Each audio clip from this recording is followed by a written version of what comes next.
श्रीमद्भागवती वार्ता सुराणामपि दुर्लभा मेनिरे भगवद्रूपम शास्त्रम भागवतम कलौ.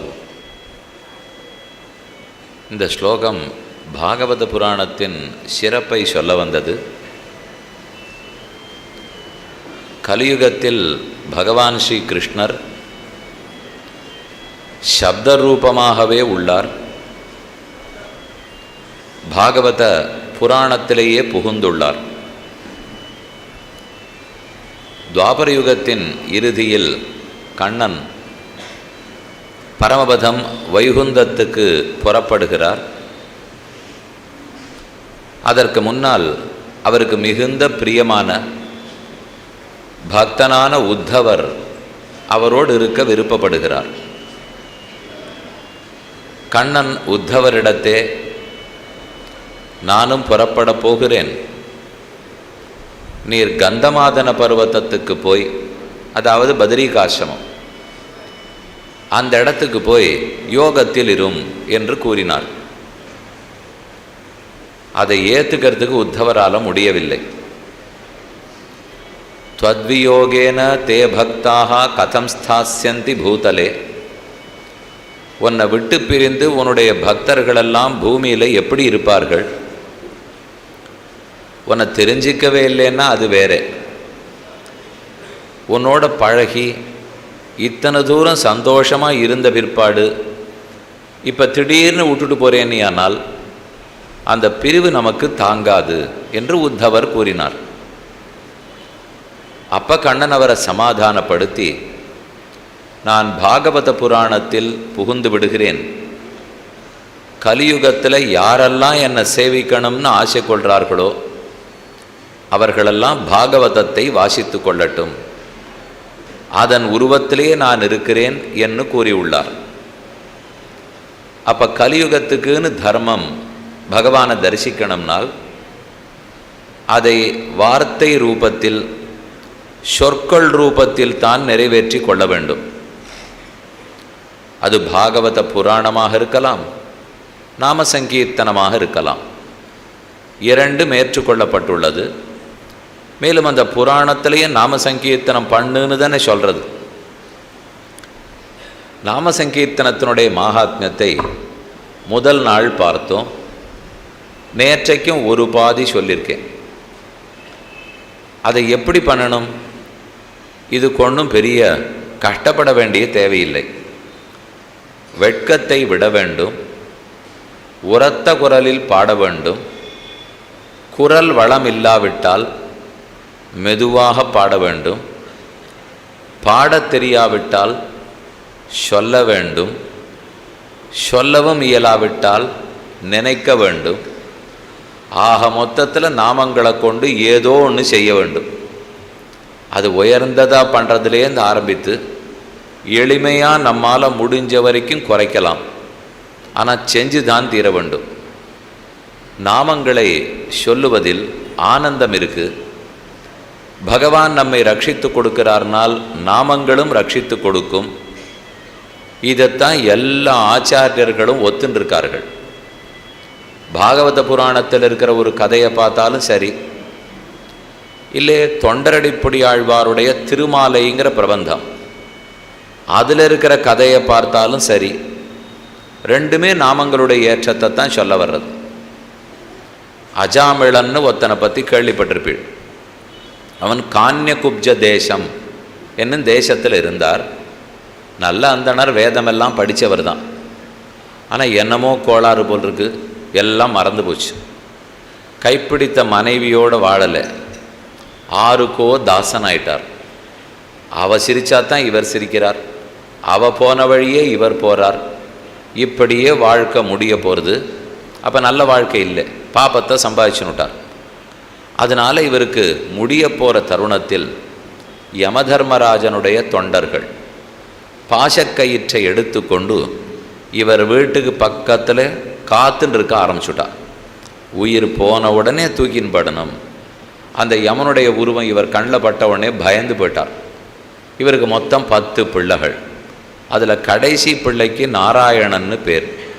இவருக்கு பயம் வந்துட்டு இல்லையோ, அதனால் நாராயணா நாராயணான்னு உரத்த குரலில் கூப்பிட்டார். நாராயணன் வெளியில் மைதானத்தில் விளையாடின்தான். விளையாடின பிள்ளை கிடுகிடுன்னு வந்தான். ஆனால் அவன் வருவதற்குள்ளாக பக்கத்தில் விஷ்ணு தூதர்கள் வந்து நின்றனர். ஏற்கனவே யமதூதர்கள் வந்துட்டா, இப்போ விஷ்ணு தூதர்கள் வந்தால் 2 பேருக்குள்ளே பேச்சு போட்டி வந்துடுச்சு. யமதூதர்கள் கேட்குறா, நாங்கள் பாசக்கையத்தை வீச போகிறோம், நரக்கத்துக்கு கூட்டின்னு போக போகிறோம். விஷ்ணு தூத்தால் சொல்கிறா, முடியவே முடியாது, அவன் நாராயண நாமத்தை சொல்லியிருக்கான், அதனால் மொத்த பாப்பங்களும் போஎடுத்து நாங்கள் இப்போவே விஷ்ணு லோகத்துக்கு அழைச்சின்னு போக போகிறோம்.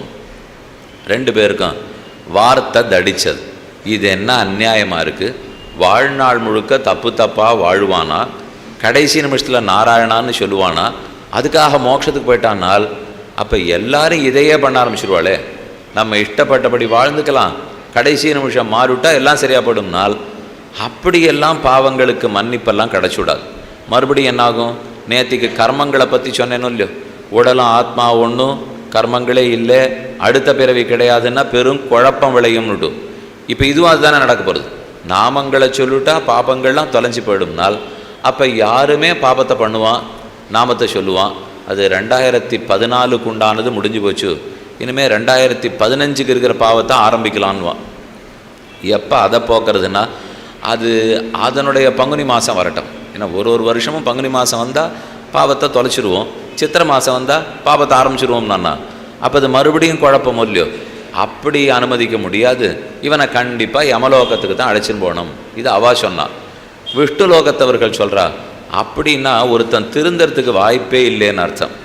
பகவான் நாமங்களை சொன்னால் பாபம் போகுங்கிறார், கங்கையில் தீர்த்தமாடினா பாபம் போகுங்கிறார். போகணும்.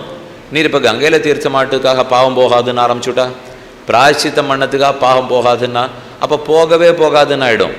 அப்பவும் என்ன ஆகிடும்?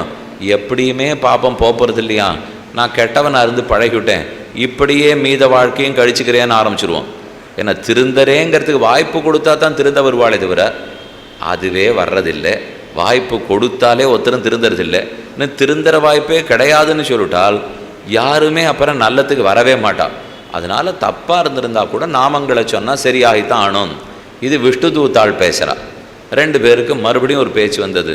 இப்படி சொல்கிறீங்களே, இவன் தர்மந்தான் பண்ணியிருக்கான், விஷ்ணு லோகம் கூட்டின்னு போனோம்னுட்டு, தர்மம்னா என்ன அதர்மம்னா என்ன அதை சொல்லுங்கோன்னு ஒருத்தர் பேசிக்கிறான். வேத பிரணிகிதோ தர்ம அதர்மஸ்தத் விபர்யா. வேதம் எந்த மார்க்கத்தை சரின்னு சொல்லித்தோ, எந்த செயலை சரின்னு சொல்லித்தோ அது தர்மம். அதை தவிர மற்றதெல்லாம் ததிதரங்கள் அதர்மங்கள். வேத பிரணிகிதோ தர்ம அதர்மஸ்தத் விபர்யா, அதுக்கு வேறுபட்டதெல்லாம் அதர்மம் என்று இவா பதில் சொன்னான். அப்புறம் ஒருத்தருக்கொத்தர் பேசினுட்டு யமதூதர்களுக்கு கோபம் வந்துடுத்து. இவா விடவே மாட்டேங்கிறா. அதனால் நாம் நேராக போய் யமனிடத்திலேயே புகார் பண்ணுவோம். இங்கே இருங்கோ, நீங்களும் அழைச்சின்னு போகக்கூடாது, நாங்கள் எங்கள் தலைவர்கிட்ட போய் கேட்டுன்னு வந்துட்டு அப்புறம் விடுறோம், நீங்கள் கூட்டின்னு போகலாம். என்ன நேர இவாள்லாம் வந்தால் யமதர்மராஜனிடத்தில் போனால் தூரக்கேந்து சத்தம் போட்டு வந்தாலாம், பிரபு யமதர்மராஜனே நாங்கள் தோத்துட்டோம். இவர் சொன்னார், ஏன் சத்தம் போடுறீங்க, என்ன வேணுமோ கொஞ்சம் மெதுவாக வந்து பேசக்கூடாதா? இப்போ என்ன ஆயிடுத்து? யமபட்டணத்திலேயே ஆபத்தா? நமக்கு ஆபத்துன்னா யமலோகம்னு தெரியும், யமலோகத்துக்கே ஆபத்துனால் என்னமோ நடந்திருக்கு போல் இருக்கு, கிட்டக்க வாங்கோ, சத்தம் போடாதீங்கோ. அவள் வந்து சொன்னா, உலகத்துக்கு நீர் சுவாமியா இல்லை இந்த விஷ்ணு சுவாமியா? முதல்ல எங்களுக்கு யாருன்னு தெரிஞ்சாகணும். இப்போ நீர் தான் உலகத்துக்கு தலைவனா இல்லை வேற யாரான தலைவர் இருக்காரா? நாங்கள்லாம் உங்களைத்தானே தலைவன் நினச்சின்னு இருக்கோம். கடமையாற்ற போனால் ஆற்ற முடியாமல் தடுக்கிறார்களே, இதுக்கு யார் கேள்வி கேட்க போகிறது என்று சத்தம் போட்டு சொன்னாலும். அதுக்கு விஷ்ணு புராணத்தில் பராசரர் ரொம்ப ஆச்சரியமாக சொல்கிறார். வததி யமக்கில தஸ்ய கரணமூலே பரிஹர மதுசூதன பிரபன்னான் பிரபுரகம் அந்நினாம் ந வைஷ்ணவானாம். நீங்கள் ஒரு நல்ல கேள்வி கேட்டீங்க பாருங்க, யார் லோகத்துக்கு பிரபு, உலகத்துக்கு சுவாமி யாருன்னுட்டு? வாஸ்தவம் நாங்கள் சுவாமி தான். ஆனால் யாருக்கு தெரியுமா? பக்தர்கள் அல்லாதவர்களுக்கு நாங்கள் சுவாமிகள். யாரெல்லாம் பக்தர்களோ அவர்கள் எங்களுக்கு சுவாமிகள் உண்டாவா. யார் பக்தன் இல்லையோ அவனுக்கு நான் தலைவன், பக்தனாக இருந்தால் அவன் தான் எனக்கு தலைவன். அவன் திருவடியை பற்றி நான் பிரார்த்தீர்த்தம் வாங்கிட்டு போடுவேன். அதனால் நீங்கள் சத்தம் போட்டு சொல்லாதீங்க, கிட்டக்க வாங்க, என்ன சமாச்சாரம்? அப்போ இந்த அஜாமளன் கதையை அவள் சொன்னான், இந்த மாதிரி எங்களை தடுத்துட்டா, நல்லது பண்ண விடலே, அவனை நரக்கத்துக்கு கூட்டின்னு வந்திருக்கணும்னால் யமன் கிட்டக்க கூட்டி சொன்னார், இனிமே அவங்க வீட்டுக்கெல்லாம் போகாதீங்க. என்ன இப்படி சொல்லிட்டீர்? அப்போ பாபம் பண்ணவனெல்லாம் பாசக்கயத்தை போது கூண்டு வர வேண்டாமா? முதல்ல நீங்கள் பாவம் பண்ணவனான்னு பாருங்க, பார்த்துட்டு அவன் பக்தனா இல்லையான்னு பாருங்க. அவன் பிற்காலத்தில் திரிந்தவனாக இருந்தால் அப்போ அவன் வீட்டுக்கு போக வேண்டாம். அப்படியே ஒருவேளை நீங்கள் போனில்னாலும் 2-3 பிரதட்சணம் பண்ணிவிட்டு அவன் பாத தூளி ஸ்ரீபாத தீர்த்தத்தை வாங்கிட்டு வந்துடுங்க. சத்தமெல்லாம் படாதீங்க, நம்ம பிரபாவத்தை அவங்ககிட்ட பேசாதீங்க. பிரபுரகம் அந்நியனாம் ந வைஷ்ணவானாம், வைணவர்களுக்கு பக்தர்களுக்கு நான் பிரபு இல்லை, அவர்கள் தான் எனக்கு பிரபுக்கள். இதை கேட்டுட்டு ரொம்ப மனசுடைஞ்சு போயிட்டா யமதூதர்கள்லாம். இனிமேல் நமக்கு வேலை கிடையாது போல் இருக்கு, இவரே எல்லாரையும் மன்னிக்கிறதுக்கு ஆரம்பிச்சுட்டார் என்று திரும்ப வந்தால் விஷ்ணு தூதாள்கிட்ட சொன்னால் நாங்கள் விட்டு கொடுத்துட்டோம், நீங்களே கூட்டின்னு போங்கன்னுட்டு ஆனந்தமாக விஷ்ணு தூதர்கள் தங்கத்தேரில் ஏற்றி உட்காத்தி வச்சுட்டா கிடுகிடுகிடுன்னு நம்ம ஆகாசத்தை நோக்கி போகிறதுக்கு ஆரம்பிச்சுட்டான். இந்த கதையிலேருந்து நாம் தெரிஞ்சிக்க வேண்டிய கருத்து என்ன? அப்படியா, என்ன தப்பு வேணா பண்ணிவிட்டு கடைசி நிமிஷம் நாராயணான்னு சொன்னால் கிளம்பி போயிடலாம். இதுதான் சுவாமி நாங்கள் தெரிஞ்ச கருத்து. இப்போ அதனால் இப்போ கிளம்பின உடனே தப்பை கணக்கெடுக்க வேண்டியதுதான். என்னென்னலாம் பண்ணலாம் முன்னால் அது இல்லை, இதுக்கு கருத்து. இப்போ சொல்ல வந்தது என்ன? இவ்வளவு தவறுகளும் இழைத்தவன் ஒரு நிமிஷம் நாமத்தை சொன்னதுக்காக இவ்வளவு உயர்ந்த பதவி அடைந்தானால் அப்போ வாழ்நாள் முழுக்க நான் அதை சொல்லியிருந்தா அப்போ எனக்கு எப்பேற்பட்ட கதை கிடைச்சிருக்கும்? ஒரு நிமிஷம் பண்ணவனுக்கே இத்தனை கிடைக்கிறதே, தப்பு பண்ணவனுக்கே இத்தனை கிடைக்கிறதே, அப்போ நான் முதல்லேருந்து சொல்லிட்டு இருந்தேன்னா எவ்வளவு நன்னா கிடச்சிருக்கும்? அந்த எண்ணம் தான் வர வேண்டும். நாமங்களை சொன்னால் போரும், அர்த்தம் கூட தெரிய வேண்டாம், பொருள் விளங்காமல் சொன்னால் கூட நாமங்கள் பலத்தை கொடுக்கும். இது நேற்றோ முந்தானோட சொன்னேனோ இல்லையோ? இதை கேட்டவுடனே என்ன தோணும்? மொத்தத்தில் நாள்லேருந்து நான் சஹஸ்ரநாமத்தினுடைய ஒரு பெயருக்கும் அர்த்தம் தெரிஞ்சுக்கலான்னு நினச்சின்னு இருந்தேன். வந்த உபன்யாசகர் அதெல்லாம் வேண்டான்னு சொல்லிவிட்டார், அதனால் இனிமேல் நான் அதை கற்றுக்கிறதாவே இல்லை. அது மூடிட வேண்டாம். இப்போ பொருள் தெரியாமல் சொன்னாலே இத்தனை பலத்தை கொடுக்கும்னா அப்போ பொருள் தெரிந்து சொன்னால் எவ்வளவு பலன் கிடைக்கும்? அந்த கோணத்தில் தான் நம்ம பார்க்கணுமே தவிர வேண்டான்னு தள்ளி விடுற கோணத்தில் பார்க்கக்கூடாது. எப்படி மேற்கொண்டு செய்யலாம்னு தானே பார்க்க வேண்டும். இப்போ இந்த கதையிலேருந்து ஒரு முக்கிய கருத்து, நாமங்களை சொன்னார், முக்தி அடைஞ்சு விட்டார், பாப்பங்கள் தொலைஞ்சு போயிடுத்து, உண்மை. ஆனால் திடீர்னு இந்த மாதிரி நாமங்களை சொன்னால் மொத்த பாப்பமும் போயிடும்னால் அப்போ எல்லாரும் பாப்பம் பண்ணிவிட்டு இதை ஒரு தப்பிக்கிற வழியாக வச்சு நட மாட்டாளா? கேள்வி வரும். நேராக நாமம் சொன்னதுக்காக அவனுக்கு முக்தி கிடைக்கல. ஏன் கிடைச்சதுனால் இத்தனை நாளும் தப்பு பண்ணானோ இல்லையோ? இப்போ நாராயண நாமத்தை கூட்ட உடனே 2 பேர் பக்கத்தில் வந்தா. இது யமதூதர்கள் விஷ்ணு தூதர்கள், 2 பேரும் பக்தர்கள். யமதூதர்களும் பக்தர்கள் தான், விஷ்ணு தூதர்களும் பக்தர்கள் தான். அப்போ அவள் பாகவதாளோ இல்லையோ? பக்தன் பாகவதன். பாகவதர்களோட இவன் ஒரு அரை மணி படுத்துனானா? இவன் தான் மரணப்படுக்கையில் இருக்கானே. அப்போ இவாள் நிற்கிறா அவள் நிற்கிறா, 2 பேரும் ஒருத்தருக்கு ஒருத்தர் பேசிக்கிறா. சத் சங்கம் கிடச்சிது. முதல் தரமாக வாழ்க்கையில் அவனுக்கு சத் சங்கம் ஏற்பட்டிருக்கு. இப்போ இவர்களும் சத்துக்கள் இவர்களும் சத்துக்கள், 2 பேருடைய சங்கத்தில் கூட்டத்தில் தான் இவன் படுத்துட்டு இருக்கான். சத் சங்கம் பாகவதர்களோட சேர்க்க கிடைத்தாலே நம்ம மனசு நன்னா மாறுறதுக்கு ஆரம்பிச்சிடும். இதுதான் அவனிடத்துல முதல்ல நடந்தது. சத் சங்கம் கிடைச்சிது, மனசு பண்பட ஆரம்பிச்சுது, தப்பு புரிய ஆரம்பிச்சுது.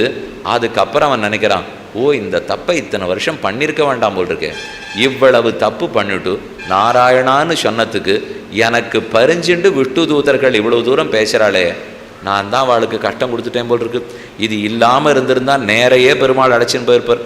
தேவையில்லாத எனக்காக யமதூத்தாள்கிட்ட சண்டை போட வச்சுட்டேனே பெருமாளே அப்படின்னு இவன் நினைக்கிறான். அப்போ அது அனுதாபமாகிறது. அனுதாபம்னா பச்சாத்தாபம். அனுதாபம் பண்ண தப்பு தவறுன்னு உணர்ற மூல்யம், உணர்ந்து மனசு பொறுமரமே, அதைத்தான் அனுதாபம்னு சொல்லுவோம். முதல்ல தாபம், பண்ண தப்புக்கு மறுபடியும் தாபப்படுற மூல்யம். அப்போ இவனுக்கு 2வது அனுதாபம் வந்தது. முதல்ல வந்தது சத்சங்கம், அந்த நன்மையினால் ஏற்பட்டது அனுதாபம். இந்த 2ம் பண்ண தப்புக்கு வருந்துவிட்டோம்னா கண்டிப்பாக அது தொலைஞ்சு போயிடும் இல்லையோ? அதனால் இது வெறும நாமத்தை சொன்னார் முக்தி அடைஞ்சுட்டார் இல்லை, நாமத்தை சொன்னதுனால சாதுக்கள் பக்கத்தில் வந்தா, அப்போ சத்சங்கம் கிடைச்சது. சத்சங்கம் கிடைச்சதுனால மனசுக்கு உண்மை புரிஞ்சுது, அதனால் பண்ணது தப்புன்னு தெரிஞ்சுட்டான். இது 2ம் எடுத்துன்னா மோட்சம் கொடுக்குறதில் நம்ம தடுக்க முடியாது இல்லையா? என்ன ஒன்றுமே புரிஞ்சிக்காமல் நாமத்தை சொன்னால் தப்பு அப்படியே இருக்குது, முக்தி அடைஞ்சு விட்டான்னா தான் பொருந்தாது. நாமத்தை சொல்லிட்டு நேர போல நாமத்தை சொன்னது எதில் போய் தூண்டி விட்டுடுத்து? சத்சங்கத்தில் விட்டுது. சத்சங்கத்தினால என்ன கிடைச்சிது? நல்ல அனுதாபம் பிறந்தது. பண்ணதை தப்புன்னு தெரிஞ்சுட்டான். பண்ணதை தப்புன்னு தெரிஞ்சுட்டா கண்டிப்பாக பெருமாள் மன்னிக்கு தான் போகிறார். க்ஷாமியஸ்யஹோ தத் அபிசந்தி விராம மாத்திராத்னு கூறத்தாழ்வான் ரொம்ப ஆச்சரியமாக ஸ்லோகத்தில் சாதிக்கிறார். எத்தனை பாபங்கள் புரிந்திருந்தாலும் அது பெருமானுடைய மகாத்மியத்தாலே நம்ம எவ்வளவு அழுக்கு வேணால் போகி பண்டிகை வருது, ஒரே அழுக்காக எதோ வச்சுருக்கோம் சாமி. அந்த துணி எல்லாத்தையும் அவர் தோச்சே ரொம்ப நாள் இருக்கும். அவர் வருஷத்துக்கு ஒரு தரம் போகி அன்னைக்கு நெருப்பில் போடுறதுக்குன்னே அந்த வேட்டியை வச்சுட்டு இருக்கார். அவர் அதை தோச்சதே இல்லை. ஏன் தோச்சுட்டா இங்கே நன்னாயிடுமா, அப்புறம் அது நெருப்புக்கு கொஞ்சம் வேலை கொடுக்கணும் இல்லையோ. நீதி இப்போ புதுசாக ஒரு ஆடை வந்திருக்கு தெரியுமா, இளைஞர்கள்லாம் அதைத்தான் ரொம்ப பிடிச்சி போட்டுக்கிறான். அது வாரத்துக்கு ஒரு தரம் 10 நாளைக்கு ஒரு தரம் துவைச்சா போகும், நடுவில் துவைக்க வேண்டாம். ஆனால் அது எத்தனைக்கு எத்தனை துவைக்காமல் கிழிச்சலாக இருக்கோ விலை ஜாஸ்தி. அது கேள்விப்பட்டிருக்கீங்களோ இல்லையோ. அது புதுசாக வாங்கினேன்னா 1500 ரூபா, அதில் ஒட்டெல்லாம் போட்டு கிழிச்சு விட்டுருப்பா பாருங்க, அப்படி வாங்கினா 2500 ரூபா. அது அழுக்காக இருந்ததுன்னா விலை ஜாஸ்தி. ஒன்றும் கவலையே இல்லை. கண்ணன் இப்படி தான் மாடு மேய்க்க போகிறச்சே ஒரு ஆடையை யசோதை கண்டுபிடிச்சாலும். கடையாவும் கழிகோலும் கையிலே பிடித்த கண்ணிக்கயிறும் கத்து தூளியாலே திரிகிற போது மறித்து திரிகிற போதே திருவடிகளிலே கிடந்த ஆரவாரிக்கிற குளிர்முத்தும் கோடாலமும். கண்ணனுக்கு மாந்தோல் மர உரி தான் உடுத்தி அனுப்புவோம். ஏன்னா முதல்லலாம் பட்டு பீதாம்பரம்லாம் உடுத்தின்னு இருந்தா, இவர் போயிட்டு எல்லாத்தையும் அழுக்கு பண்ணிட்டுருவார். இந்த பசுமாடு கன்று ஓடுறது பாருங்க, அதனுடைய கால் குழம்புலேருந்து வர்ற தூசி உடம்பு முழுக்க படியுமா. அவருக்கு நாகப்பழம் ரொம்ப பிடிக்கும். எப்போ நாகப்பழம் இறந்த பழம் கிடச்சாலும் சாப்பிடுவார். சாப்பிட்டுட்டு நமக்கெல்லாம் பிரசாதம் கொடுத்தா எங்கே தடவணும்னு தெரியும், கண்ணனுக்கு அது தெரியாது. நம்ம பிரசாதம் சாப்பிட்டோன்னே தூண்டு இருக்கா திரை இருக்கா சரி, அதை பார்த்துன்னு வச்சு தான் கையே நீட்டுவோம். தூண் எங்கே இருக்குது, திரை எங்கே இருக்குது, பிரசாதம் சாப்பிட்டோன்னே. அதனால் ரொம்ப நாள் தூண் சுவாமி ஜாக்கிரதையாக இருக்கணும் இல்லையா. அதனால் நம்ம கையில் இருக்கிற எண்ணெய் எல்லாத்தையும் தடவை வச்சா நல்லா தூண் நல்லா திண்மையாக இருக்கும். அதுக்காக எங்களா நான் கைங்கரியத்தை பண்ணுறோம் அப்படின்னு தடவிடுவோம். ஆனால் கண்ணனுக்கு அந்த மாதிரி யாரும் கிடைக்கல. தூணாட்டம் அவருடைய தொடை இருக்குமா. அதனால் அவர் பட்டு பீதாம்பரை சாத்தின்னு இருக்காரோ இல்லையோ, அதில் தான் நாகப்பழக்கரையை நன்னா தொடச்சி விட்டுடுவார். ஒரு நாள் பார்த்தா 2 நாள் பார்த்தா யசோதை இந்த பிள்ளைக்கு பட்டு கட்டிலாம் நம்ம கட்டுப்படி ஆகாது, நித்தியம் கழட்டி யார் துவைக்கிறது அப்படின்னு ஆடையை மாற்றி நல்ல மரப்பட்டையை உரித்து அதால் ஒரு ஆடை பண்ணி மரவாடையை கீழே கட்டி மாந்தோல் எடுத்து மேலே போட்டு போயிட்டு வான்னுட்டார். அதை 10 நாளைக்கு ஒரு தடவை துவைப்போம். அது மரத்தால் ஆன ஆடையோ இல்லையோ. ஆக இந்த ஆடையை யசோதை கண்டுபிடிச்சுட்டாள்னு இப்போ உங்கள்கிட்ட சொல்ல வந்தேன். இப்போ இன்றைக்கி பிள்ளைகள்லாம் போட்டுருக்கா பாருங்க, எதுலேயுமே கண்ணன் தான் நாகரீகம் தெரிஞ்சவர். அவருக்கு அலங்காரம்னு சொன்னால் கண்ணனுக்கு ரொம்ப பிடிக்கும். இன்றைக்கி 2014 என்ன கால்சராய் நாகரீகமோ அதை எத்தனையோ 1000 வருஷத்துக்கு முன்னாடி கண்ணனுக்கு யசோதை போட்டு விட்டுருக்கா. அதுக்காக சொல்ல வந்தேன். இப்போது அப்போது குளிக்கவே இல்லை, ஆச்சாரமே இல்லை, அனுஷ்டானமே இல்லைன்னா குறைஞ்சி படுறது இல்லையோ. இல்லை, என்ன குறைவு இருந்தாலும் சரி, எத்தனை அழுக்கு இருந்தாலும் சரி, நெருப்புன்னு தூக்கி போட்டால் மொத்தம் எரிஞ்சு படுறது இல்லையோ. அதே போல் நம்மக்கிட்ட எவ்வளவு பாபங்கள் இருக்குது, கலி எவ்வளவு கொடுமையானதுன்னு கட்டப்பட வேண்டாம். நாமங்கள்ங்கிற நெருப்பு இருக்க இருக்க இது எத்தனை போய் அதில் தூக்கி போட்டாலும் மொத்தத்தையும் அது எரிச்சே தள்ளிடும், சாம்பலாக்கும். அதைத்தான் அஜாமிளன் சரித்திரத்திலேருந்து தெரிஞ்சுக்கிறோம். ஆக நேராக அது மோட்சம் கொடுக்காது. நாம சங்கீர்த்தனம் பக்தி யோகத்தை வளர்க்கும், பக்தி சரணாகதியில் ஈடுபடுத்தும், சரணாகதி பெருமான் திருவடிகள் மோட்சம் பெற்று கொடுக்கும். இது அஜாமிள சரித்திரத்திலேன்னு தெரிஞ்சுக்கிறோம். அந்த இடத்துல ஒரு அழகான ஸ்லோகம் இருக்குது. இப்போ இது நாமத்தை சொன்னான்னு கூட எங்களுக்கு புரியுறது. ஆனால் நாமத்தை எதுக்காக சொன்னால், இது 2வது கேள்வி. இப்போ நாமம் சொன்னால் மோட்சம் கிடைக்கணுமா, முதல் கேள்வி பதில் பார்த்துட்டோம். நாம சொல்லட்டும் சுவாமி, ஆனால் அவன் எதுக்காக திருநாமத்தை சொன்னான் பாருங்க. நான் மோட்சம் போகணும், பாப்பம் பண்ணியிருக்கேன், அது தொலையணும், முக்தி அடையணுங்கிற எண்ணத்தோட நாமத்தை சொன்னாத்தானே அது நல்லது செய்யணும். அந்த எண்ணமே இவனுக்கு இல்லையே. இவன் எதுக்கு நாம சொன்னான், பயந்து போயினா கூப்பிட்டுருக்கான். இவனுக்கு யமன் வந்ததை கண்டு பயம், கடைசி பிள்ளைய பக்கத்தில் வச்சு போங்கிறதுக்காக கூப்பிட்டான். இப்படி கூப்பிட்டாலாம் அது நாம சங்கீர்த்தனம் ஆகுமா? அர்த்தம் தெரிஞ்சு அந்த பயனுக்குன்னு சொன்னாத்தானே ஆகும்.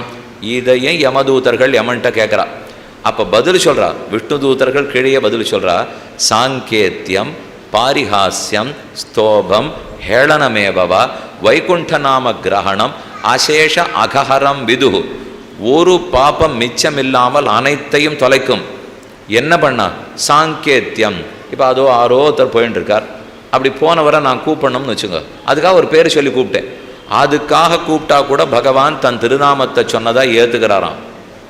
சங்கேதம் அப்படின்னா அடையாளம் சொல்லி கூப்பிட்றதுக்காக.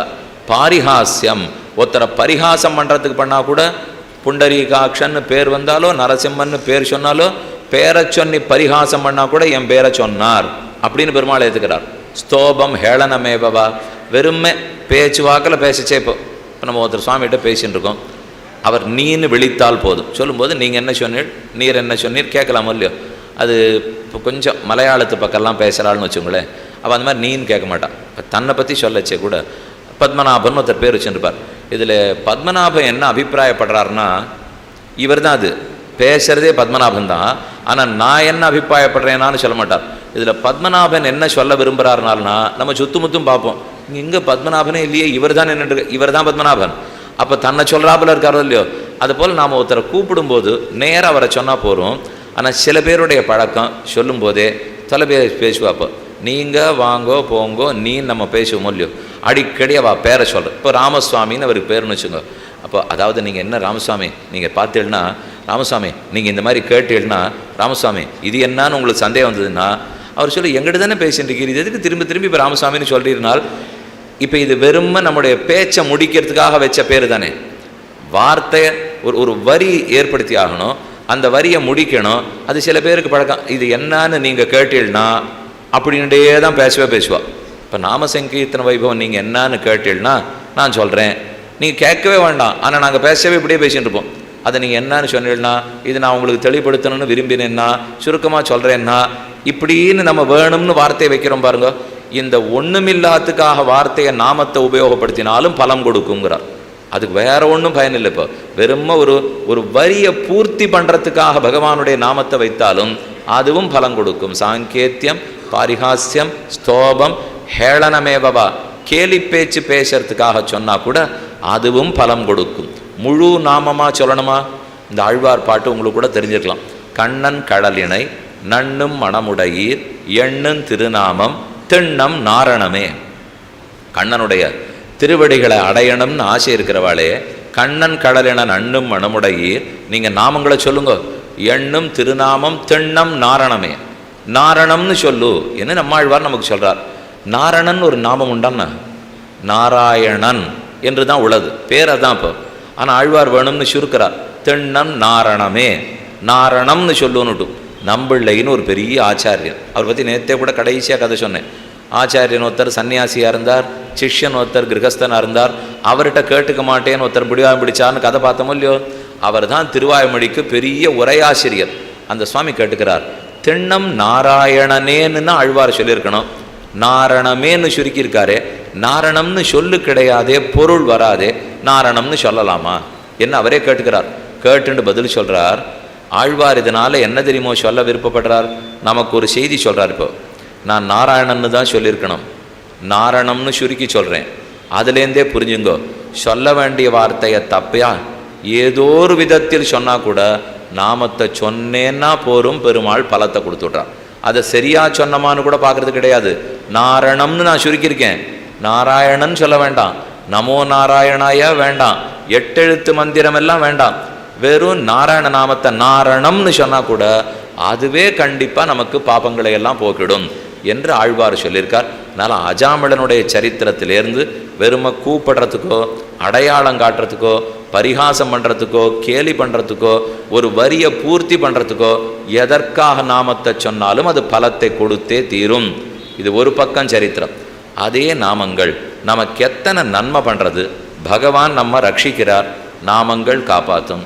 பகவான் இனிமையாக இருக்கார், நாமங்களும் அதே போல் இனிமையாக தான் இருக்கும். இதுக்குத்தான் தொண்டரடிப்புடி ஆழ்வார் திருமாலை பாடினார். அவர் சொல்கிறார், கத்திர வந்துமன்னே பராங்கதி கண்டுகொண்டான், இத்தரை அடியரானார் கிறங்கும் நம் அரங்கனாய, பித்தனை பெத்துமந்தோ பிறவியுள் பிணங்குமாறே. 3 எழுத்துடைய பேரால் கத்திர பந்துமன்னே பராங்கதி கண்டுகொண்டான். க்ஷத்ரபந்துன்னு ஒருத்தர், அவர் 3 எழுத்து நாமம், கோவிந்த நாமம்னு வச்சுங்களேன். கோவிந்த, மாதவ, ஸ்ரீதர, கேசவ, இதெல்லாம் 3 எழுத்து நாமம் தானே. 3 எழுத்துடைய பேரால் 3 எழுத்து கொண்ட நாமத்தால் க்ஷத்ரபந்து பராங்கதி கண்டு கொண்டான். அவனுக்கு சாப விமோச்சனமே ஏற்பட்டுட்டு. முத்கலன்னு ஒருத்தனை பற்றின சரித்திரம் சொல்கிறார். நமனும் முற்கலனும் பேச நரகில் நின்னார்கள் கேட்க, நரகமே சுவர்க்கமாகும் நாமங்களுடைய நம்பி, அவனதூர் அரங்கமென்னா தயர்த்து வீழ்ந்தடிய மாந்தர், கவலையுள் படுகின்றாரென் அதனுக்கே கவல்கின்றேனே. இது திருமாலை தொண்டடிப்புடி ஆழ்வாருடைய பாசம். இதுலேருந்து தான் நேற்றுக்கு சொன்னேன், அச்சுவை பெரினும் வேண்டேன், நாம சங்கீர்த்தனம் பண்ணுற இச்சுவையை விட்டுட்டு வைகுந்தமாகிற அச்சுவை கூட எனக்கு வேண்டாம் என்று அந்த ஆழ்வார் மறுத்துட்டார். அவர் சொல்கிறார், முத்கலன்னு ஒருத்தன், அவன் இப்போ யமனுடைய நரகத்தினுடைய வாசலுக்கு வந்துட்டார். ஏதோ ஒன்றும் வாழ்க்கையில் தப்பு பண்ணிட்டான் போல் இருக்கு, அதனால் நரகத்தினுடைய வாசலில் வந்திருக்கார். அப்போ பார்த்து நரக தலைவர் யமதர்மராஜன் வெளியூருக்கு போயிருக்கார். 3 நாள் ஆச்சு, இவன் வாசல்லையே காத்துட்டுருக்கான், முடிவு சொல்கிறதுக்கு ஆள் இல்லை. 3 நாள் கழிச்சு வந்தார். பார்த்துட்டு, ஓ நம்ம வீட்டுக்கு அதித்தி வந்திருக்கார், யமன் வீட்டுக்கு அதித்தி, அப்போனா எப்படி இருக்குன்னு யோசிச்சு பார்த்துக்கணும். இப்போ யமன் வீட்டுக்கு விருந்தாளி வந்திருக்கார், இவரை போய் நம்ம காக்க வச்சுட்டோமே, கிட்டக்கு வந்தான், எதுக்காக நம்ம வீட்டுக்கு வந்திருக்கீர்? அவர் சொன்னார், அது என்ன கேட்டியானா ஒன்னா கேட்கணும், நான் ஒன்று விருப்பப்பட்டு உன் வீட்டு வாசலுக்கு வரல, என்னை எதுக்காக கொண்டு வந்திருக்கீர்? அவன் அருகில் வந்து தோளில் கை போட்டுண்டு கேட்குறான், கிம் துவயா நார்ச்சிதோ தேவஹா கேசவஹா கிளேசநாசனா, எத்தனை வருஷம் கீழே வாழ்ந்தேன், எனக்கு இப்போ வயசு 84ன்னார் அவர். 84 வருஷம் இருந்தியே, ஒரு 8 நிமிஷம் கேசவான்னு சொல்லி ஒரு மலரை திருவடியில் போடுறதுக்கு உனக்கு நேரம் கிடைக்கலையா? அதை பண்ணியிருந்தியானே இங்கே நீ வந்திருக்கவே வேண்டாமே. அவன் திரும்ப யோசிச்சான், அவன் இதெல்லாம் பண்ணுறதுக்கா 84 வயசில் நேரம் இருக்குது? நீர் என்னமோ சொல்கிறீர், இப்போ மலர்களை எடுக்கணுமா, கேசவ நாமத்தை சொல்லணுமா, நாங்கள்லாம் எவ்வளவு சாதிச்சிருக்கோம் வாழ்க்கையில், அதெல்லாத்தையும் விட்டுட்டு போய் நாமத்தை சொல்கிறீரென்னால். யமன் திருப்பி கேட்டான், அதெல்லாம் சாதிச்சதுக்கு தான் இங்கே இப்போ வந்திருக்கீர்னா, நல்ல இடத்துக்கு வந்திருக்கீர் பாரு, என்னத்தையோ சாதிச்சேன் நீரே, அதுதான் இங்கே கொண்டு விட்டுருக்கு, ஒன்றுன்னு நீர் சாதிக்கலை, கேசவ நாமத்தை சொல்லியிருந்தால் இங்கே வந்திருக்கவே வேண்டாம் என்று நாம சங்கீர்த்தனத்தினுடைய வைபவத்தை வாசலில் நிறுத்தி வச்சு முத்கலனுக்கு யமன் சொல்லிட்டு இருக்கார். அதில்ல விஷயம், அதை விட அழகான ஒன்றை தொழிற்பொழியாளர் சொல்கிறார். இவன் 2 பேரும் வாசலில் நின்று பேசியிருக்காளோ இல்லையா, இப்போ நீங்கள்லாம் இங்கே உள்ளே வந்திருக்கு, இங்கே உபன்யாசம் கேட்கணுங்கிறதுக்காக வந்திருக்கு, இங்கே அமர்ந்து கேட்குறீள், அதில் இப்போ பாதி புரியறது பாதி புரிய மாட்டேங்கிறது, எழுந்திருக்கு போகிறச்சே ஞாபகம் இருக்குது, வீட்டுக்கு போனப்புறம் மொத்தம் மறந்து போகிறது, ஏதோ இருக்குது. இங்கே நாம் உள்ளே பேசின்னு இருக்க முடியும். இதே நாம வைபவத்தை வாசலில் பார வண்டி இழுத்துண்டோ வண்டி ஓட்டிண்டோ யாரோ போயிட்டு இருப்பாளோ இல்லையோ, சில பேர் 5 நிமிஷம் நின்று கேட்பா, என்ன தான் ஏதோ நடக்கிறது, கூட்டம் நடக்கிறது, என்ன நடக்கிறதுன்னு பார்ப்போம், ஒரு 5 நிமிஷம் கேட்பா. அவர்கள் காதில் நாம சங்கீர்த்தன வைபவம் பட்டுதுன்னு வச்சுக்கோ, அப்போ பலம் உண்டா கிடையாதா? நீங்கள் இதுக்குன்னு உள்ளே வந்து உட்காண்டிருக்கீள், நீங்கள் இப்போ இதை கேட்டுருக்கீள், வாசலில் யாரோ நம்ம 2 பேர் பேசினத்தான் அங்கே கேட்டுருக்கான், அப்போ உண்டானால் உண்டுன்னு இந்த பாட்டில் சொல்கிறது. இப்போ என்ன முத்கலனும் யமனும் பேசிட்டு இருந்தாளா, அவன் இப்போ தான் நரகத்தில் துன்பத்தை தண்டனை அனுபவிக்கிறதுக்கு வந்திருக்கான். ஏற்கனவே உள்ள நிறைய பேர் அனுபவிச்சுட்டு இருக்கா, பட்டணத்துக்குள்ளே நிறைய பேர் துன்பம் அனுபவிச்சுட்டு இருப்பாளோ இல்லையோ, அவர்களுக்கு இந்த நாம வைபவம் காதில் விழருது. யமனும் முத்கலனும் பேசிட்டு இருக்காளே, அவள் காதில் இது விழருது. சரின்னு முத்கலனுக்கு கதையை சொல்லி முடிச்சுட்டு யமன் திரும்புகிறான். பழையபடிக்கு கசையடி ஆரம்பிக்கணும் இல்லையோ, கையில் கசையை வச்சுக்கணும், பெரிய பெரிய இரும்பு குச்சியை வச்சுக்கணும், தார்குச்சி போட்டு குத்தணும். சரி குத்துவோங்கிறதுக்காக திரும்பினா பார்த்தா தன் ஊரையே காணும், அவன் நரகத்தையே காணும். நரகம் போயிடுத்தே எங்கே இருக்குன்னா தேவேந்திரன் உட்காண்டிருக்கார், அது சொர்க்கலோகமாக இருக்குது. தன் ஊரை காணும், நரகம் சொர்க்கமாயிடுத்து. நரகமே சுவர்க்கமாகும் நாமங்களுடைய நம்பி, பகவானுடைய நாமம் என்ன செய்யும்னால் நரகத்தை ஸ்வர்க்கமாக மாற்றி விட்டுடுத்து. திடீர்னு யமனுக்கு இப்போ தனக்கு வேலை போயிடுத்தேன்னு பயமாக போச்சு. நம்ம ஊர் இருந்தது, நம்ம பாட்டுக்கு அடித்து படைச்சி நம்ம வேலையை பார்த்துருந்தோம், பெருமானுடைய நாமம் மொத்தத்தையும் கெடுத்துடுத்துப்போ ஏது செய்யறதுன்னு தெரியலேன்னு அவனே திகைத்தான். அந்த அளவுக்கு நாமத்தின் வைபவம். அப்போ உள்ள தண்டனையை அனுபவிச்சுன்னு இருக்கிறவா அதுக்குன்னு கேட்கல, வாசலில் இருக்கிறவன் பேசியிருந்தானேங்கிறதுக்காக உள்ளே இருக்கிறவன் கேட்டிருக்கான், அதற்கும் இதே பலம் கிடைக்கும்னால் அப்போ நாமத்தின் ஏத்தம் எவ்வளவு. நாமம் சொன்னதுக்காக பெருமாள் மயங்கிடுவாரானால் அதையானு சொல்ல, 3 எழுத்துடைய பேரால் கத்திர பந்து மகந்தே, நாக்கு பெற்ற பயனுக்கு நாமத்தை சொன்னியா அது போரும் என்று ஏற்றுக்கொள்ளுகிறான். பராசரர் ரொம்ப வேடிக்கையாக ஒரு அர்த்தம் சொன்னார். வததி யமக்கில தஸ்ய கரணமூலேன், யமனுடைய தூதர்கள் யமங்கிட்ட போய் சத்தம் போட்டு சொன்னாலும் இல்லையோ, நீ தலைவனா, யார் தலைவன், எங்களை இந்த மாதிரி நிறைவேற்ற விட மாட்டேங்கிறா அப்படின்னு சொன்னால் அவன் கூப்பிட்டு காதோட சொல்லுங்க, ஏன் இப்படி சத்தம் போடுறீள், என்ன சத்தம், என்ன தப்பாக போட்டோன்னு அவள் கேட்டான். யமன் சொல்கிறான், இந்த விஷயம் பகவானுடைய காதுகளுக்கு போகக்கூடாது. இப்போ இவன் என்ன சொல்கிறா, நாங்கள் போவோம், எங்களுடைய கடமையை ஆற்றணும், அதுக்கு விஷ்ணு தூதர்கள் தடுக்கிறா, இதென்ன சத்தம். இதை கண்டு யமன் ஏன் பயப்படுறான்னா, அப்போ பக்தர்களுடைய வீட்டுக்கு யமன் ஆளன் பிராம்போல் இருக்கு. இந்த செய்தி பகவானுடைய காதுக்கு போச்சுன்னா யமனுக்கு வேலைப்படுவான், அதனால் அவர் நடுங்கிறார். இப்போ அப்படி கூட நல்ல விஷயம் தானே சுவாமி, போகாதீங்கன்னு தானே சொல்கிறாருனால், நாங்கள் பக்தர்கள் வீட்டுக்கு போகாதீங்கோங்கிறத சத்தம் போட்டு கூட சொல்ல மாட்டேன். ஏங்கிறதுக்கு ஒரு உதாரணம், இந்த உதாரணத்தை கேட்டினாலே வேடிக்கையாக இருக்கும். ராஜதாரான் மாகாக. ராஜதாரம் பெரிய ராணி. ராணி ரொம்ப உயர்ந்தவ, தாய் ஸ்தானமோ இல்லையோ. ஆனால் என்னுடைய நண்பன் ஒருத்தனுக்கு விபரீத ஆசை, ராணியின் பேரில் ஆசை வச்சுட்டான். வச்சா என்ன ஆகும்? தலை விடாதா? அந்த நாட்டினுடைய ராணியின் பேரில் ஆசை வச்சு விபரீத ஆசையாக இருந்தால் தலையே போடும். அதனால் நான் அவருக்கு சொன்னேன், பா நண்பா, அந்த மாதிரிலாம் ஆசை வைக்காதே, தப்பு, தலை போடும். இதை எப்படி சொல்லணும்? நண்பனே இங்கே வா, ஏதானும் அப்படி இப்படிலாம் நினச்சி வைக்காதே, தலை போடும், காதோடு சொல்கிறேன், பேசாமல் இப்படி தானே சொல்லணும். இதை விட்டுட்டு சொன்ன விஷயம் நல்லது தானேங்கிறதுக்காக இதை போல் ஒரு மண்டபம் எடுத்து விளக்கெல்லாம் நன்னா போட்டேன். இதை போல் ஒலிபெருக்கிலாம் வச்சுட்டு நாட்டு ராணியின் இடத்துல நீங்கள்லாம் ஆசைப்படக்கூடாது தெரியுமோ இப்படின்னு ஓன்னு உபதேசித்தேன். நல்ல உபதேசம் தானே, ஒன்றும் தப்பு இல்லையே. ஆனால் இந்த உபதேசம் பண்ணால் என்னாகும்? ராஜா காதுக்கு போனால் என் தலை போடும். முதல்ல நினச்சவன் தலை போகிறது அப்புறம், முதல்ல உபதேசம் பண்ண என் தலை போடும். ஏன்னா நல்லதாக இருந்தால் கூட சொல்ல வேண்டியதை ரகசியமாக தான் சொல்லணும். அதை போல் இப்போ யமன் என்ன பயப்படுறான்னா, பக்தர்களுடைய வீட்டுக்கு போகாதீங்கோன்னு நான் சத்தம் போட்டு சொன்னால் என் தலை போடும். ஏன்னா பக்தர்கள் வீட்டுக்கு போகிறா போல் இருக்குன்னு அப்போ தான் விஷ்ணு தெரிஞ்சு விடுவார். அதனால் ஏன் நீ ஆளனுச்சேன்னு அவர் கோச்சிப்பார். வேண்டவே வேண்டாம். நமனும் தன் தூதுவரை கூவி செவிக்கு இறைஞ்சியும் சாதுவராய் போதுமென்களன் நான். இதை திருமழிசை ஆழ்வார் சாதிக்கிறார். தன் தூதுவரை, தன்னுடைய பக்தர்களை கிட்டக்க கூட்டு காதோட காதை ரகசியமாக சொன்னணும், போகாதீங்கோ, அந்த வீட்டு பக்கமே போகாதீங்கன்னுட்டு. அதே போல் யாரேனும் நமந்தமரால் ஆராயப்பட்டறியார் கண்டீர் அரவணமேற்பேராயர் காட்பட்டார் பேர். பகவானுடைய பேரை ஒருத்தர் வச்சுருக்கார். நரசிம்மன் ஒருத்தர் வச்சுருக்கார், நாராயணன் ஒருத்தர் வச்சுருக்கார். அவர் தப்பு பண்ணிட்டு யமனுடைய நரகத்துக்கு போயிருக்கார். வாசிக்கணும் இல்லையோ, இவன் என்னென்னலாம் குற்றம் பண்ணியிருக்கான்னு குற்றவாளி கூண்டலை ஏற்றி சித்திரகுப்தன் கணக்கு படிப்பார். அவர் படிக்கிறார். இவன் இந்த மாதிரி ஆட்டை கொன்னா, மாட்டை கொன்னா, இதை பண்ணா, அதை பண்ணா, வரிசையாக படிக்கிறார். சரி அவன் பேரை சொல்லிட்டு படின்னு வரான் யமன். நரசிம்மன் பேரை சொன்னார். சரி அனுப்பு, வேற யாரான்னு இருந்தா எடு, அனுப்பு, அவர் பேரை படிக்காது, அவர் என்ன பண்ணாரும் செய்யாது. சித்திரகுப்தன் இப்படியே எல்லாரையும் தள்ளிட்டு இருந்தா எதுக்காக மகாராஜா தள்ளி எழுப்போ? அவன் அவர் பேரை வச்சுட்டு இருக்கான். இப்போ நான் தண்டனை கொடுக்கணுன்னா கூட அந்த பேரை படித்து தண்டனை கொடுக்கணும். எனக்கு பயமாக இருக்குது, என் பதவி போனாலும் போயிடும். வேண்டவே வேண்டாம்.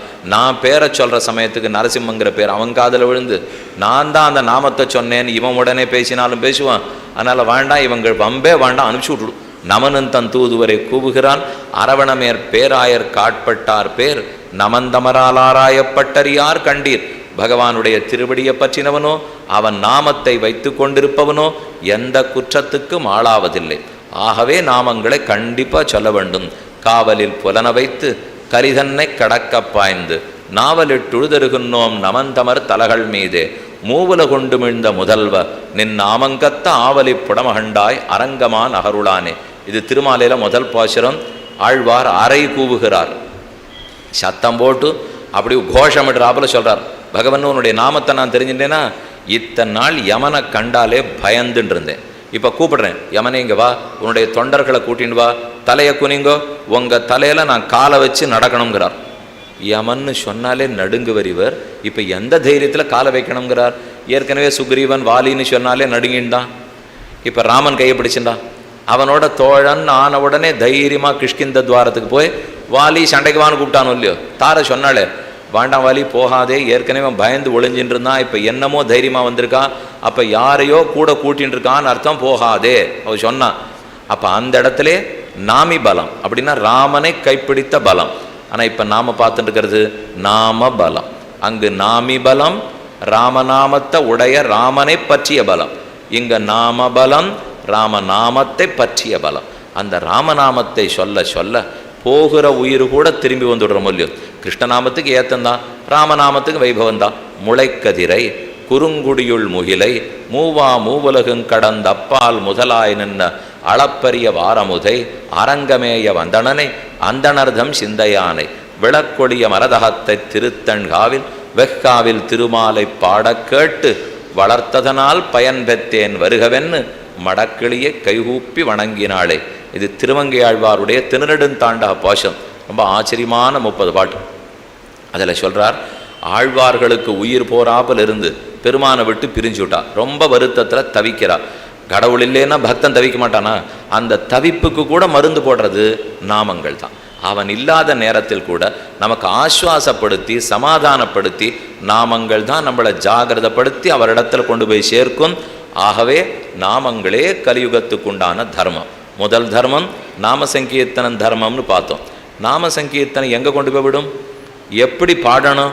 பாடுறதுக்கு பார்த்தோமே, தலையினோடு ஆதனந்தட்ட தடுகுட்டமாய் பரவாதார், தலகுப்புற ஆடு, குட்டிக்கரணம் போட்டு ஆடு.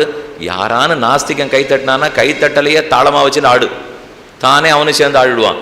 நன்னா ஆடலாம். ஆனால் அது எனக்கு ஆட்டமெல்லாம் தெரியல சுவாமி, கொஞ்சம் வெக்கமாக இருக்குது, அதனால் அப்படியே ஏதோ இந்த மாதிரிலாம் உட்காந்து பாட சொன்னா பாடுறோம். நீர்பாட்டுக்கு வாசலில் போய் ஆடு பாடுன்னா தெரியல. வேண்டாம், உட்காந்த இடத்துலேருந்து பாடு, உட்காந்த இடத்துலேருந்து ஆடு. அது பாட்டே வராது சுவாமி, ரொம்ப வெட்கமாக இருக்குது. நாங்கள் எங்கேயானு பாடி உட்காண்டிருக்கவாள்லாம் எழுந்து போயிட்டாள்னா ஏதோ பேசி எழுந்து போல் உட்காண்டிருக்கு. இப்போ நான் திடீர்னு பாடுறேன்னு ஆரம்பிச்சிட்டேன்னா வீணா உங்கள் உட்காண்டிருக்கிறவாள்லாம் நான் கிளப்பி அமைச்சிடக்கூடாது சொல்லியோ. அப்போ தெரியாது என்னால். வேண்டாம், நான் கால வெறுமையான்னு சொல்லு. நாமங்களை நன்னா பாட தெரியாதா? ஸ்வரமே தெரியாதா? அபஸ்வரமாவான்னு பாடு. பாடு பாடினா தானே நல்லதாரு சொல்லியோ. அதை இந்த திருமாலையில் கடைசி பாட்டில் சொல்கிறார். வளவெழுந்தவளமாட மதுரமான் அகரந்தன்னுள் கவளமால் யான கொண்ட கண்ணனை அரங்கமாலை துளவத் தொண்டாய தொல்சி தொண்டரடி பொடி சொல் இளைய புன் கவிதையேலும் எம்பிரார்க்கினியவாரே. நான் பாடியிருக்கிற பாட்டு தப்பு தப்பாகவே இருக்கட்டும், ராகமே இல்லை, ஸ்வரமே இல்லை, அபஸ்வரம், தாளமே இல்லை, வேதாளம் வச்சுங்களேன். பேதாளம்ங்கிறமோ இல்லையோ. பேதாளம்னா அந்த வேதாளத்தெல்லாம் நான் சொல்லலை. இப்போ பேதாளம்னா தாளம் தப்பி போச்சுன்னு அர்த்தம். அப்போ ஸ்வரம் ஒழுங்கா இல்லை, தாளம் ஒழுங்கா இல்லை, பாடுறேன். ஆனால் பெருமாள் மட்டும் நன்னா கேட்டுப்பறான். இப்போ நீங்கள் ஒரு சங்கீத கச்சேரி ஏற்பாடு பண்ணுறீங்கன்னா வர்றவர் ரொம்ப ஸ்ருதி சுத்தமாக பாடணும், ஸ்வரசுத்தமாக பாடணும். அது என்னமோ தெரியாது, பாட்டு தெரிஞ்சவா தெரியாதவா ரெண்டு பேருக்குமே பாடுறதுல இருக்கிற தப்பு மட்டும் தெரிஞ்சிடும். இப்போ நமக்கு பாட்டே தெரியாது, ஆனால் ஒருத்தர் பாடுறார், ஸ்வரம் ஒழுங்காக இருக்கா இல்லையான்னு தெரிஞ்சுருப்போம். அது அந்த பாட்டுக்கே இருக்கிற ஏற்றம். உமக்கு பாட்டே தெரியாது என்ன? அதெல்லாம் எனக்கு தெரியாது சுவாமி, உமக்கு தெரியாதுன்னு தெரிஞ்சுனுட்டேன். இப்போ நான் தெரிஞ்சது உமக்கு பாட்டு தெரியுமா தெரியாதான்னு கேள்வி. இந்த சுவாமி பாடுவார், மணி ஆயிடுத்து, இப்போ 7 மணி ஆயிடுத்து, இன்னும் சுமாராக எத்தனை மணி நேரம் பாடுவார்? அவர் எத்தனை மணி நேரம் பாடினாலும் சுமாராக தான் பாடுவார். அவர் சுமாராக எத்தனை மணி நேரம் பாடுவோன்னு கேட்க வேண்டாம். அப்போ பாட்டே தெரியல. பாட்டு தெரியாதவனை நாம சங்கீர்த்தனம் பண்ணுன்னா எப்படி பண்ணுவோன்னால் தைரியமாக பண்ணுறான். ஏன்னால் கிம் ரிஷ்டம் சுதவச்சனம், கிம் ரிஷ்டதரம் ததேவ சுதவச்சனம், கிம் ரிஷ்டதமம் ததேவ சுதவச்சனம். ஒரு குழந்தை மழலை சொல் வளரும் மொழியும். இன்னும் வார்த்தை பாடு குழந்தைக்கு வரல, 1 வயசு 1.25 வயசு ஆகுது, இன்னும் சரியாக பேச்சு வரல. அது குழந்தை மழலையில் மிழற்று மொழியோ. அதைத்தான் ஒரு பெத்த தாய் ரொம்ப வசத்தியாக நினச்சிப்பலாம். குழலினிது யாழினிது என்பர் தம் மக்கள் மழலை சொல் கேளாதவர். குழல் நன்னா இருக்குது, யாழ் நன்னா இருக்குன்னு போட்டு அப்படியே காதலை சொல்லி கேண்டே இருக்கானுன்னா இது குழந்தை உளரல கேட்கல போல் இருக்கு சுவாமியவன். அது இப்படி உளறி இருந்தால் அத்தை கேட்டிருந்தா குழல் இனிதுன்னு சொல்ல மாட்டான். அதை போல பகவானை பொறுத்தவரை தன்னுடைய தொண்டர்கள் தன்னுடைய பக்தர்கள் என்ன அபஸ்வரமாக பாடினாலும் தப்பு தப்பாக பாடினாலும் அவனுடைய குழந்தையின் மழலை சொல் அப்படி இருக்கிறச்சு அவர் நன்னாத்தான் ஏற்றுக்க போகிறார். நீங்கள் சங்கீத கச்சேரிக்கு முனைவர் பட்டம் வாங்கிட்டு வந்திருக்கியான்னு அவர் கேட்க போகிறது இல்லை. இப்போ நாக்கு கொடுத்ததுக்கு பாடினியா, நீ தப்பாக கூட பாடு. ஏன்னா தப்பாக பாடினா பிடிக்காதுங்கிறது உலகத்தில் தான். நம்ம சரியாக பாடினத்துக்காக சந்தோஷம் வர்ற போகிறது உலகத்தில். இப்போ ஒருத்தர் நன்னா சமைச்சு எனக்கு போட்டார், சாப்பிட்டேன், திருப்தியாக இருந்தது, சாப்பிட்டேன். ஒழுங்காகவே சமைக்கலை, போட்டார், ஆனால் சாப்பிடவே மாட்டேன்னு இல்லையோ. அப்போ திட்டுவேன், நான் சாப்பிட வாயிலேயே வைக்க வழங்கலை, இப்படி போய் பண்ணிட்டீரே, இன்றைக்கி ஒரு வேளை பட்னியாக போச்சு, அடுத்த வேளையான ஒழுங்காக பண்ணும், இது சொல்கிறேன். ஆனால் எத்தனை நாள் நான் உப்பு போடாத பெருமாள் மேடையில் கொண்டு போய் நைவேத்தியத்துக்கு வச்சுருக்கேன், எத்தனை நாள் அரிசி கொஞ்சம் குழையாமலே கொண்டு போய் வச்சுருக்கேன், எவ்வளோ நாள் கொதிக்க கையிலேயே தூக்க முடியாது, துணியை பிடிச்சி தூக்கின்னு போய் அப்படியே கொண்டு போய் பெருமாள் மேடை வச்சுருக்கேன், பண்ணியிருக்கோமோ இல்லையோ. அது பழத்தை எடுக்கணும், நாம் கூட வாழைப்பழம் ஒரு இடத்துல அடிபட்டிருந்தாலோ ஆப்பிள் பழம் ஒரு இடத்துல அடிபட்டிருந்தாலோ அந்த பழத்தை இந்த பழத்தை எடுக்கணும். ஆனால் பெருமாள் கொடுக்கச்சே அதை வெட்டி எடுத்துகிட்டு அதே பழத்தை கொண்டு கொடுப்போம். இவருக்கு மட்டும் நல்ல பழமாக வேணும், ஆனால் அவருக்கு மட்டும் கொண்டு போய் வைக்கிறோமே. கூடுமானால் அதுக்கு கேட்டால் இவன் பெரிய வியாக்கியானம் சொன்னான். என்ன சொன்னால், எனக்குத்தான் சுவாமி நல்ல பழத்தை சாப்பிட்டு பசி ஆறணும், அவருக்கு நல்ல பழத்தினாலேயும் பசி ஆற போகிறதில்லை, கெட்ட பழியத்தினாலையும் பசி வந்துவிட போகிறதில்லை. என்ன எப்படி இதை சாப்பிட்டு அவருக்கு பசி ஆற போகிறதில்லை, நான் கொடுக்கணுங்கிறதுக்காக தானே கொடுக்குறேன், எந்த பழத்தை கொடுத்தா என்னன்னா இது தேவையில்லை, இது புதுவாதமாக இருக்குது. இப்போ உண்மைதான், அவர் நாம் கொடுத்த பழத்துக்காக பசி ஆற போகிறதில்லை. அப்படின்னா எத்தை கொடுத்தாலும் ஏற்றுக்கிறாருங்கிறது உண்மை. உப்பு போடாட்டாலும் அவர் வாயை திறக்கிறதில்லை, புளி சரியாட்டாலும் வாழையை திறக்கிறதில்லை. என்ன இது சரியாக இருந்ததுனால அவருக்கு பசி ஆற போகிறதில்லை, அவர் பசி எப்பொழுதுமே ஆறித்தான் இருக்கார். இப்போ நான் கொடுத்ததுக்காக ஆறாது, ஆனால் நான் கொடுக்குறேனா தூய் அன்போடு கொடுக்குறேனா, இதை மட்டும்தானே பகவான் பார்க்க போகிறார். அதே போலத்தான் நாம சங்கீர்த்தனத்தில் நமக்கு பாட தெரியாதே ஆட தெரியாதே ஸ்வரம் தப்பி போகிறதே கவலைப்பட வேண்டாம். என்னப்போ பிரம்மாவுக்கும் தெரியாது, பகவானோட ஒப்பிட்டு பார்க்கச்சே பிரம்மாவுக்கும் பெருமை கிடையாது, யாருக்கும் பெருமை இல்லை, வசிஷ்டருக்கும் பெருமை இல்லை, எனக்கும் பெருமை இல்லை. இப்போது வெளியில் மலை இருக்குது, இந்த மலை பெருசாக இருக்குது, இந்த மலை சின்னதாக இருக்குது, வித்தியாசம் தெரியும். கடலுக்குள்ளே எரிமலைகள்லாம் இருக்காங்க, கேள்விப்பட்டிருக்கீங்களா? ஒரு எரிமலை 1 மைல் வசலம் இருக்குது, இன்னொரு எரிமலை 1/4 மைல் வசலம் இருக்குது. அது ரெண்டுமே கடலுக்குள்ளே ஆழத்தில் இருக்குது. நான் வெளியில் நின்றுருக்கேன், இந்த 2 மலையும் பார்த்தா வித்தியாசம் எனக்கு தெரியுமா? வெளியில் இருந்தால் தான் எனக்கு வித்தியாசம் தெரியும். கடலுக்குள்ளே இருக்கிறச்சு அணுகுலாச்சலையோகோ விசேஷா, அது கூழாங்கல்லாக இருந்தாலும் 1 மைல் மலையாக இருந்தாலும் எனக்கு வேறுபாடு தெரியாது, 2 உள்ளே சிக்கணும்னு சொல்லியோ. அதே போல் பகவான்கிற கடல், அதில் ஒருத்தர் பிரம்மா வசிஷ்டர், இன்னொருத்தன் நானும் அவரை ஸ்தோத்திரம் பண்ணுறேன், பிரம்மாவும் ஸ்தோத்திரம் பண்ணுறார். மொத்தத்தில் 2 பேரும் கடலுக்குள்ளே இருக்கிற மலை. நான் கூழாங்கல், வசிஷ்டாச்சாரியர் மலை. என்ன வித்தியாசம்? இப்போ 2 பேரும் கடலுக்குள்ளே தானே இருக்கோம். அதனால் இருவருக்கும் பெருமானை பாடுற தகுதி கிடையாது. பாடுறோம், 2 பேரும் மடலை சொல்லுது தான் பெருமான் ஏற்றுக்கொள்ளுகிறார். ஆகவே நாமங்களை சொல்கிறதுக்கு வெட்கப்பட வேண்டிய தேவையில்லை. தைரியமாக கையில் கட்டையை எடுத்துக்கலாம், காலில் நன்னா சலங்கையை கட்டுக்கலாம், ஆடலாம், பாடலாம். முடியலையா, ஸ்வரம் தப்பி போகுமா, தப்பின ஸ்வரத்தோடையே பாடலாம். ஏன்னா எம்பிரார்க்கீனியவாரே, எங்கம்மா நான் பாடினது ஏற்றுக்கிறான், நான் தப்பா பாடினா சரியா பாடினான்னு. இப்போ ஏன்னா என்னை பெற்றவள பக்கத்து வீட்டுக்காரி ஏற்றுக்க மாட்டா, என்னை பெற்றவ மட்டும் ஏற்றுக்கொள்ளுகிறாள். அதை போல யாரோ ஏற்றுக்க மாட்டா. நான் நாமத்தை சொன்னால் பெருமான் கண்டிப்பாக ஏற்றுக்கொள்ளுகிறார். அந்த நாமத்தை சொல்ல சொல்ல என்ன கிடைக்கும்? எல்லாமே கிடைக்கும். வேதாந்தகோ பிராமண சாத், க்ஷத்ரியோ விஜயீ பவேத், வைஷ்யோ தன சமிருத்த சாத். அந்தணனாக இருந்தால் வேதம் கிடைக்கிறது, க்ஷத்ரியனாக இருந்தால் வெற்றி கிடைக்கிறது, வைஷ்யனாக இருந்தால் சொத்து கிடைக்கிறது, 4வது வர்ணத்தவராக இருந்தால் சுகம் கிடைக்கிறது. யார் நாமத்தை சொன்னாலும் அவரவர்களுக்கு வேண்டியது கிடைச்சிடும். இதுக்காகவா சுவாமி நாமத்தை சொல்கிறீர்? இதை விட பெரிய பயன் எதுவும் கிடைக்காதோ? நன்னா கிடைக்கும், மோட்சமும் கிடைக்கும், முக்தி வேணும்னாலும் நாமங்கள் கொடுக்கும். இப்போ எதுக்காக நம்ம நாமத்தை சொல்லலாம்? வியாதி போகணுன்னாலும் சொல்லலாம், கல்யாணம் ஆகணுன்னாலும் சொல்லலாம், ஒரு பிரயாணம் போயிட்டுருக்கோம், ஜாகிரதையாக போகணும், 10 நாள் யாத்திரை போயிருக்கோம் சுவாமி, பத்ரி யாத்திரை. கண்டிப்பாக எல்லோரும் ஒரு நாளைக்கு ஒரு தரமான சாசனம் சொல்லிடுவா. ஏன்னா ஒழுங்காக போகணும், ஒழுங்காக திரும்பி வரணும், வழியில் ஒன்றும் நிலச்சரிவெல்லாம் இருக்கக்கூடாது, போய் கங்கையில் அந்த பக்கம் சிக்கிக்காத இருக்கணும், ஒழுங்காக போய் தரிசனம் பண்ணிட்டு திரும்பி வரணும் இல்லையோ, நித்தியம் ஒரு தரம் சொல்லிடுவா. அப்போ இதுக்காக காமியார்த்தம்னு சொல்கிறோமா, ஒன்று நடக்கணுங்கிறதின் பொருட்டு நாமங்களை சொல்லலாம். அதெல்லாம் ஒன்றுமே எனக்கு விருப்பம் இல்லை சுவாமி, மோட்சம் போகணும், வைகுந்தத்துக்கு போகணும், அதுக்காக நாமங்களை சொல்கிறேன் சொல்லலாம். 3வது ஒருத்தர் வந்தார், உனக்கு என்ன வியாதி தீர்றதுக்காக சொல்கிறீரா, முக்தி அடையிறதுக்காக சொல்கிறீரா? இல்லை சுவாமி, 2த்துக்குமே இல்லைன்னு வரும்.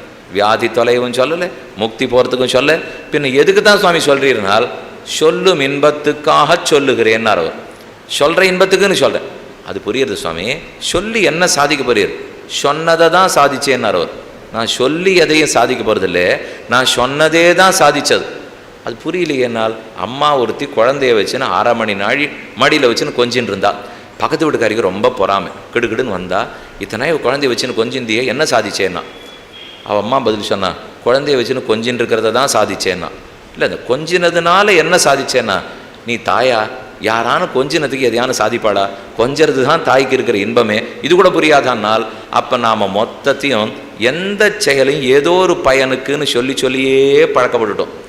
அப்படி அவசியம் இல்லை. அன்பு எதற்காகவும் இல்லை.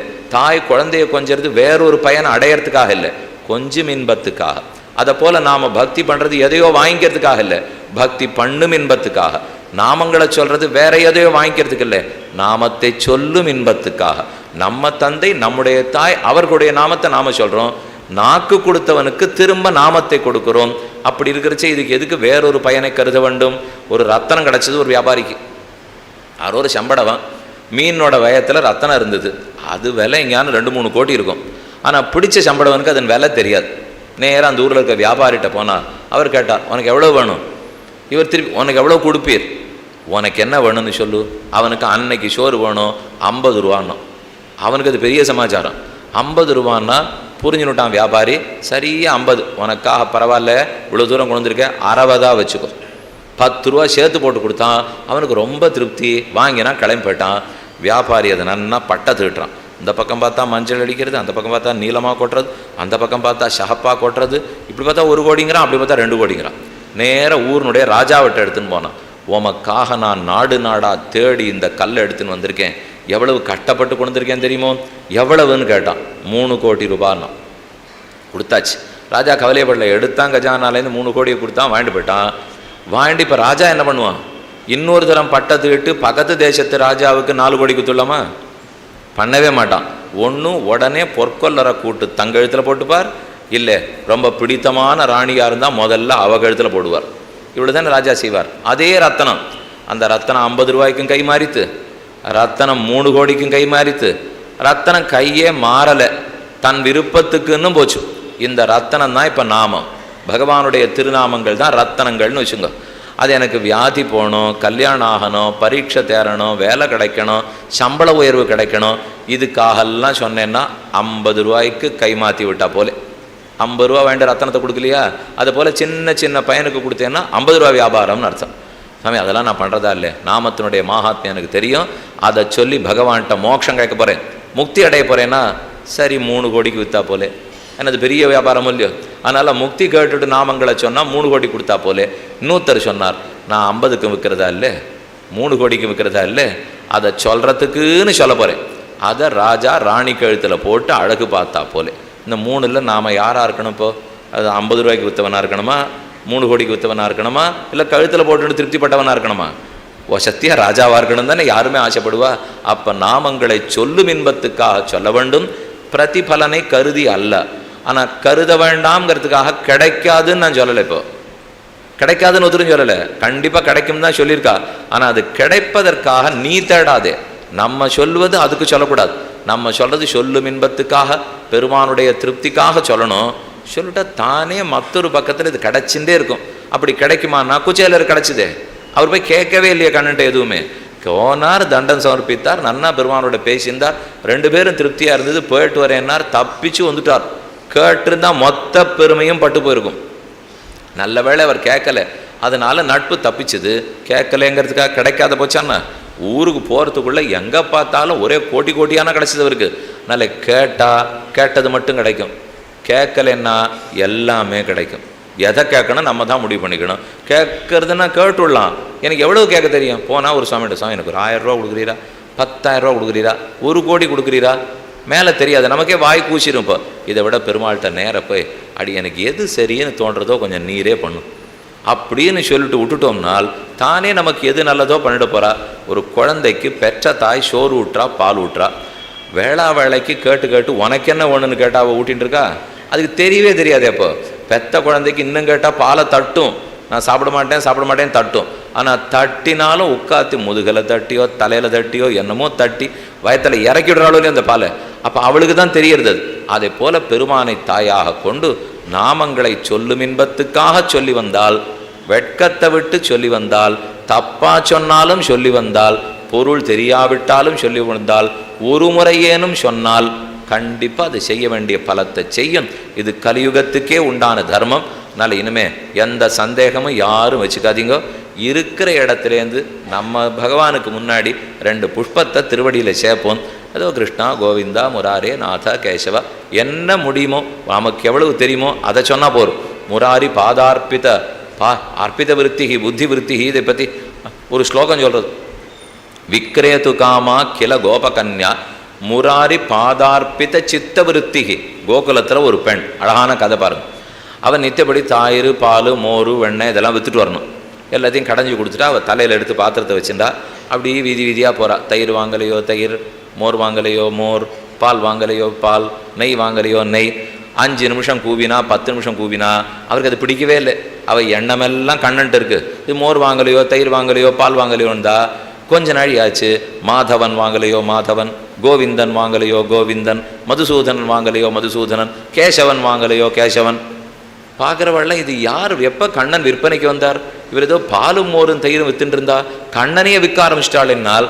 நிஜமாக பெரியாழ்வார் பாசுரத்தில் சொல்கிறார், கேசவா வன் புருடோத்தமா, கேசவன் என்னும் புருஷோத்தமன் என்னும் கிளர்சோதி என்னும் என்னை யார் சொல்லி சொல்லி சொல்லி பாடுறாளோ அவர்களால் கண்ணன் விற்கப்படுகிறான், வாங்க பெறுகிறான். அவர் கண்ணனவா விற்கிறாளாம், கண்ணனவா வாங்குறாளாம். இவ இப்போ மாதவன் வாங்கலையோன்னு சொன்னாரோ இல்லையோ. இப்போ ஒத்தி வந்து ஆமாம் மாதவனை கொடு, இதுதான் நான் கொடுக்குற காணிக்கைன்னு கொடுத்தால் அந்த பாத்திரத்துக்குள்ள மாதவன் இருப்பார், இந்த பொண்ணு விற்கலாம்னு விட்டார். அந்த அளவுக்கு கண்ணன் அடங்கினவனாக வருகிறார். நாமங்களை சொல்லி அவனிடத்துல புத்தியை செலுத்தி மற்றதில் புத்தி போகாமல் நாமத்தை அந்த இன்பத்துக்காக சொன்னால் ஏன் விற்க முடியாது, ஏன் வாங்க முடியாது? ஆண்டாளே பாசுரத்தில் ஓங்கி உலகளந்த உத்தமன் பேர் பாடி மாயனை மண்ணு வடமுதரமைந்தனை தூய பெருநீர் யமுனை துறைவனே வாயினால் பாடி மனத்தினால் சிந்திக்க போயவிடையும் புகுதிருவான் நின்னனவும் தீயனில் தூஷாகும்.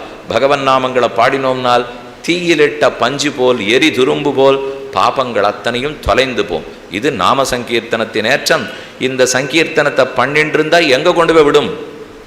அடுத்தது இப்பதானே சொன்னேன், அஜாமிளோபாக்கியானத்தில் நாம சங்கீர்த்தனத்தை பண்ண உடனே கிடைச்சது என்ன? சத் சங்கம், சாது சமாகமம் கிடைச்சதோ இல்லையோ, அதுதான் பக்த பிரபாவம், பாகவத பிரபாவம். கலியுகத்துக்குன்னு பிரபாவம் பக்தர்கள் பாகவதர்களிடத்தில் அடியவர்களாக நடந்துக்கிறது. ஏன் பாருங்க, உங்களுக்கு சுலபமாக புரிஞ்சிருக்குமே. பெருமாள் தான் கலியுகத்தில் நேரம் வரப்போகிறது இல்லையே. துவாபர யுகம் வரைக்கும் வந்திருந்தார்.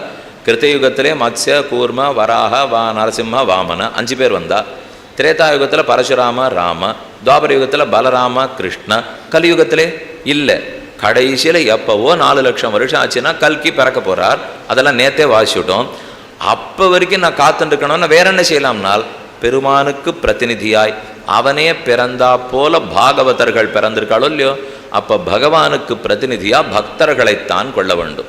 நெடுமார்க்கடிமை செய்வேன் போல் அவனை கருத வஞ்சித்து தடுமாத்தத்த தீக்கதிகள் முத்தும் தவிர்ந்த சதிர் நினைந்தால் கொடுமாவினையேன் அவன் அடியாரடியோடு கூடுமிதுமல்லால் விடுமார் என்பதன்னந்தோ வியன்மூவலகு பெருணுமே.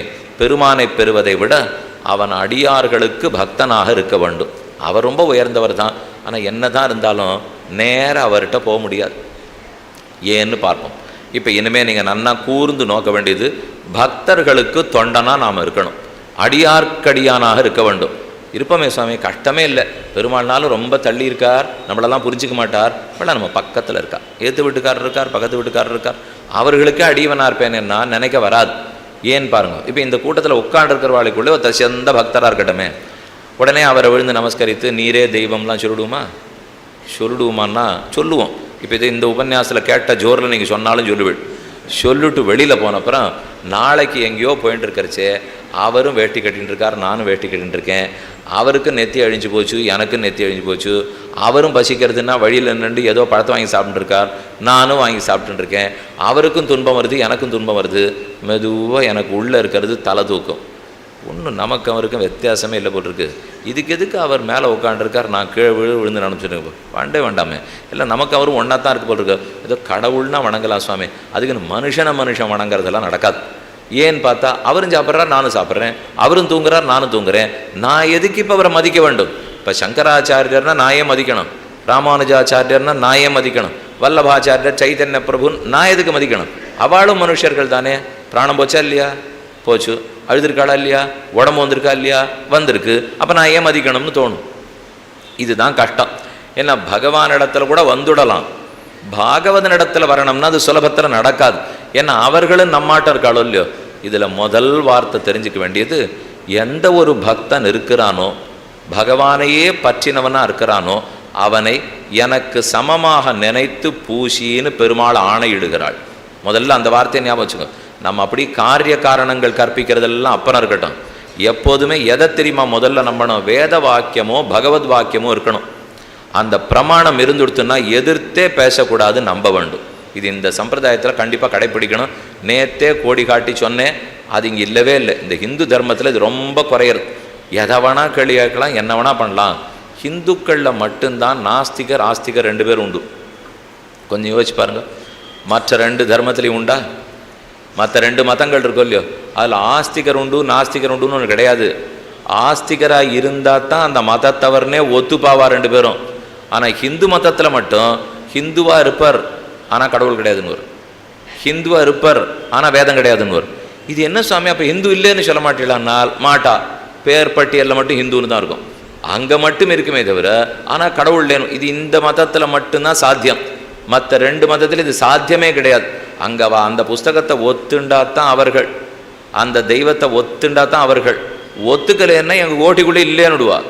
அப்போ அந்த பேரே அவளுக்கு கிடைக்காது. ஆனால் நாம் அதையும் அனுமதிச்சிருக்கோம். பரவாயில்ல, கேள்வி கேட்டுக்கோ, இன்னைக்கு இதுக்கு பெரியோர்கள் என்ன தெரியுமா எழுதி வச்சிருக்கா?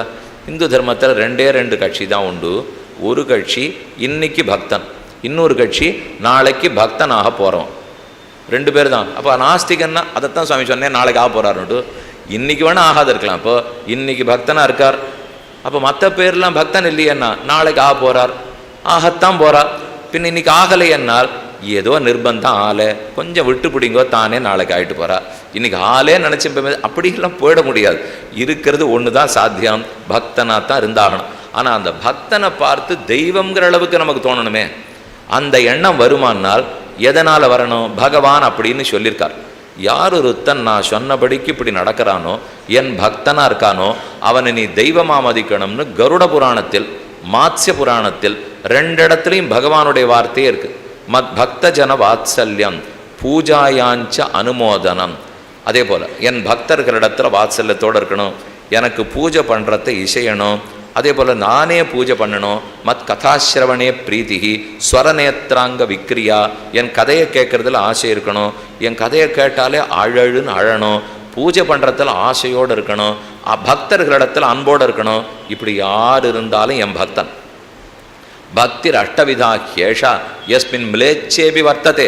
இந்த 8 விதமான பக்தியில் ஏதான் ஒன்று ஒரு மிலேச்சனிடத்தில் இருந்தால் கூட, எஸ்மின் மிலேச்சேபி வர்த்ததே ச விப்ரேந்திரஹா ச மகாமுனிகி சச்சபூஜ்யா யதாக்கியம்.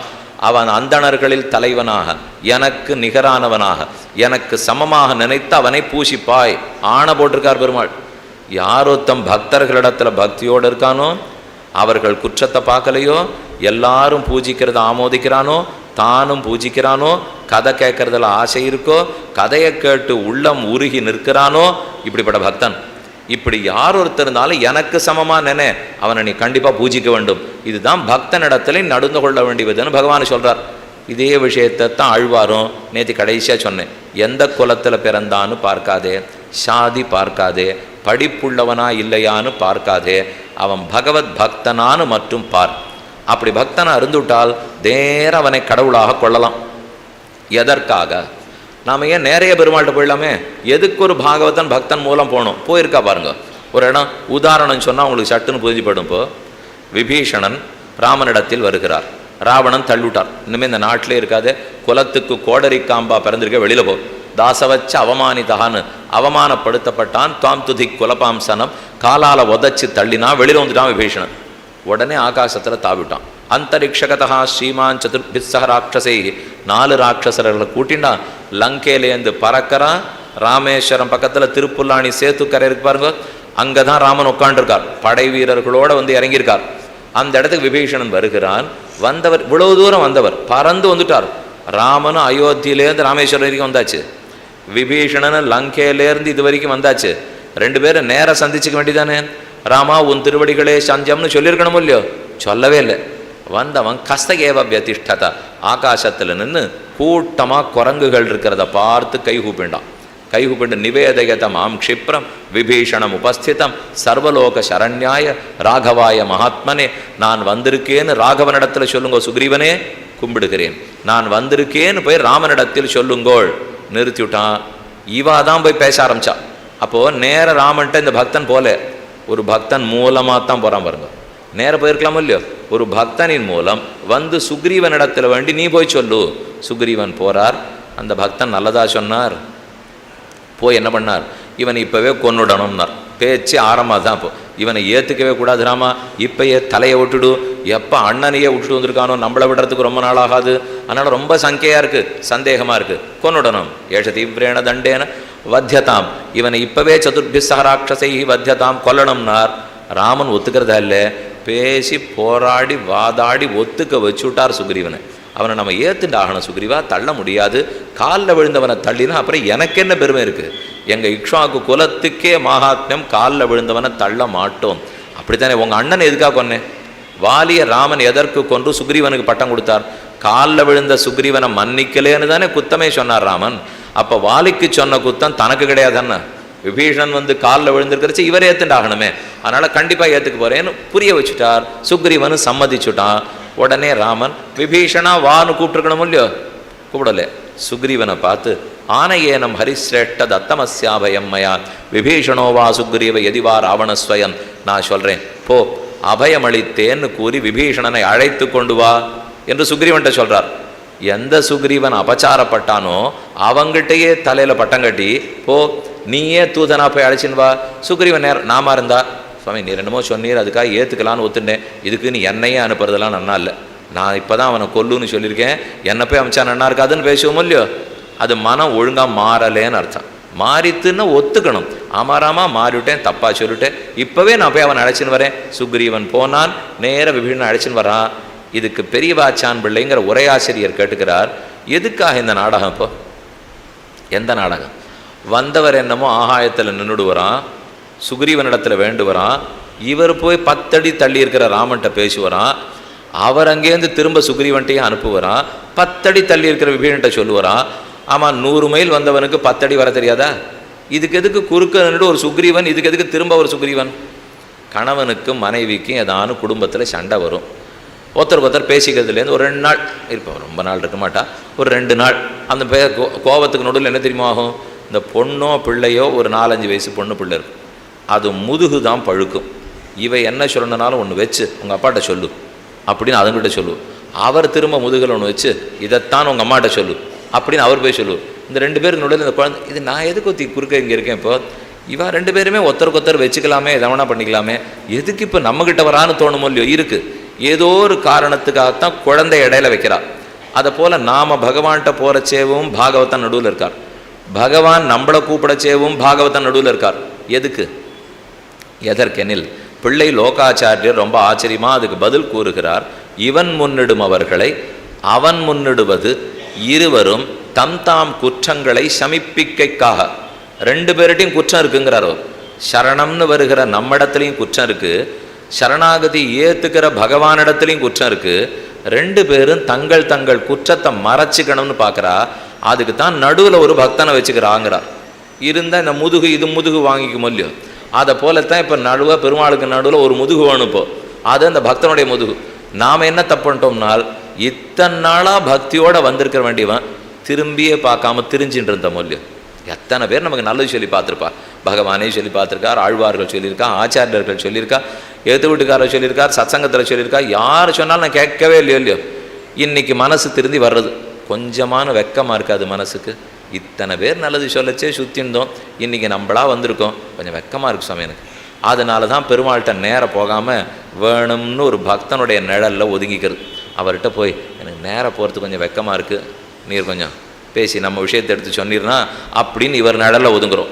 பக்தன் சொன்னார், கவலைப்படாதே, இதை போல் எத்தனையோ பேர் வெட்கப்பட்டு வந்திருக்கா, எல்லாரையும் இந்த பகவான் ஏற்றுருக்கார், நான் பேசி உன் காரியத்தை நடத்தி வைக்கிறேன் அப்படின்னு சொல்லிட்டு அவன் போய் பகவான்கிட்ட பேச போகிறான். சரி, இது நம்ம இடத்துல இருக்கிற குற்றம் தெரியறது, பெருமாள்கிட்ட என்ன குற்றம்? நன்னா இதை மனசில் வாங்கிக்கணும், தப்பாக மனசில் வாங்கி விடக்கூடாது. ஏன்னா இவர் என்ன சமயம் கடைசியில் முடிக்கிற சமயத்துக்கு அவருக்கே குத்தம் சொல்லிட்டு போயிட்டார். இன்னும் 1/2 மணி ஏதோ சொன்னார்னா வம்பு இல்லாத முடிஞ்சு போயிருக்கும். இப்போ ஏதோ இறைவனுக்கே குத்தம் சொல்கிறாரு என்னால் இது குற்றமா நற்றமான்னு நீங்கள் தான் முடிவு பண்ணிக்கணும். ஆனால் இருக்கிற விஷயத்தை சொல்லிடுறேன். எம்பெருமான் நினைத்தால் யாரையும் நல்வழிப்படுத்தலாம் இல்லையோ, சர்வ வல்லமை பொருந்தியவர் தானே. இப்போ யாரோ தப்பு பண்ணிட்டு இருக்கார், ராவணா இன்றிலிருந்து நல்லவனாக திருந்து வர மாட்டாரா? திருந்தான் ஆகணும். திருந்த மாட்டார்னு சொல்லிட்டா அப்போ சர்வ வல்லமை ஏது? எப்போ உலகத்துக்கு கடவுள் சர்வ வல்லமை படைத்தவரோ திருந்துக என்றால் திருந்திவிடணும். ஆனால் சொல்ல மாட்டேங்கிறாரேனால் இந்த ஜீவனுக்குன்னு ஒரு முடிவெடுக்கிற சக்தியை பகவான் கொடுத்து வச்சிருக்கார். அதுக்கு தான் ஜீவ சுவாதந்திரியம்னு பேர். அந்த முடிவெடுக்கிற சக்தியை வச்சுட்டு தான் இவன் முடிவெடுக்கணும், வந்தாகணும். அது வரைக்கும் பெருமான் இவன் சார்பில் முடிவெடுக்கவே மாட்டார். நீ முடிவெடு, நீ முடிவெடு, எல்லாத்துக்கும் நான் முடிவெடுத்தா அப்போ நீர் எதுக்கு சுவாமி? நீர் முடிவெடுத்து தானே நான் வாழணும். உலகம் அத்தனையும் கடவுள் கையில் தானே இருக்குது, அவருடைய வசத்தில் தானே இருக்கணும். ஆனால் இப்போ நான் சொல்கிறது எப்படி இருந்தது? நாம தான் முடிவெடுக்கணும், அவர் பண்ண மாட்டார்னு சொல்லணும் இல்லையோ. அப்போ நான் முடிவெடுத்தா அவர் பேரில் சார்ந்தவனே இல்லையாண்ணா? நான் அவரை நம்பி ஒன்றும் பண்ணலையா? நானா என் சொந்த முடிவு எடுத்துக்கலாமா? இந்த கேள்வி உங்கள் மனசில் வருமோ இல்லையோ? 2 ஒன்றுக்கு ஒன்று இப்போ முரண்பட்டு நிற்கிறது பாருங்க. அவர் தான் நமக்காக முடிவெடுக்கிறார், இது எனக்கு புரியுறது.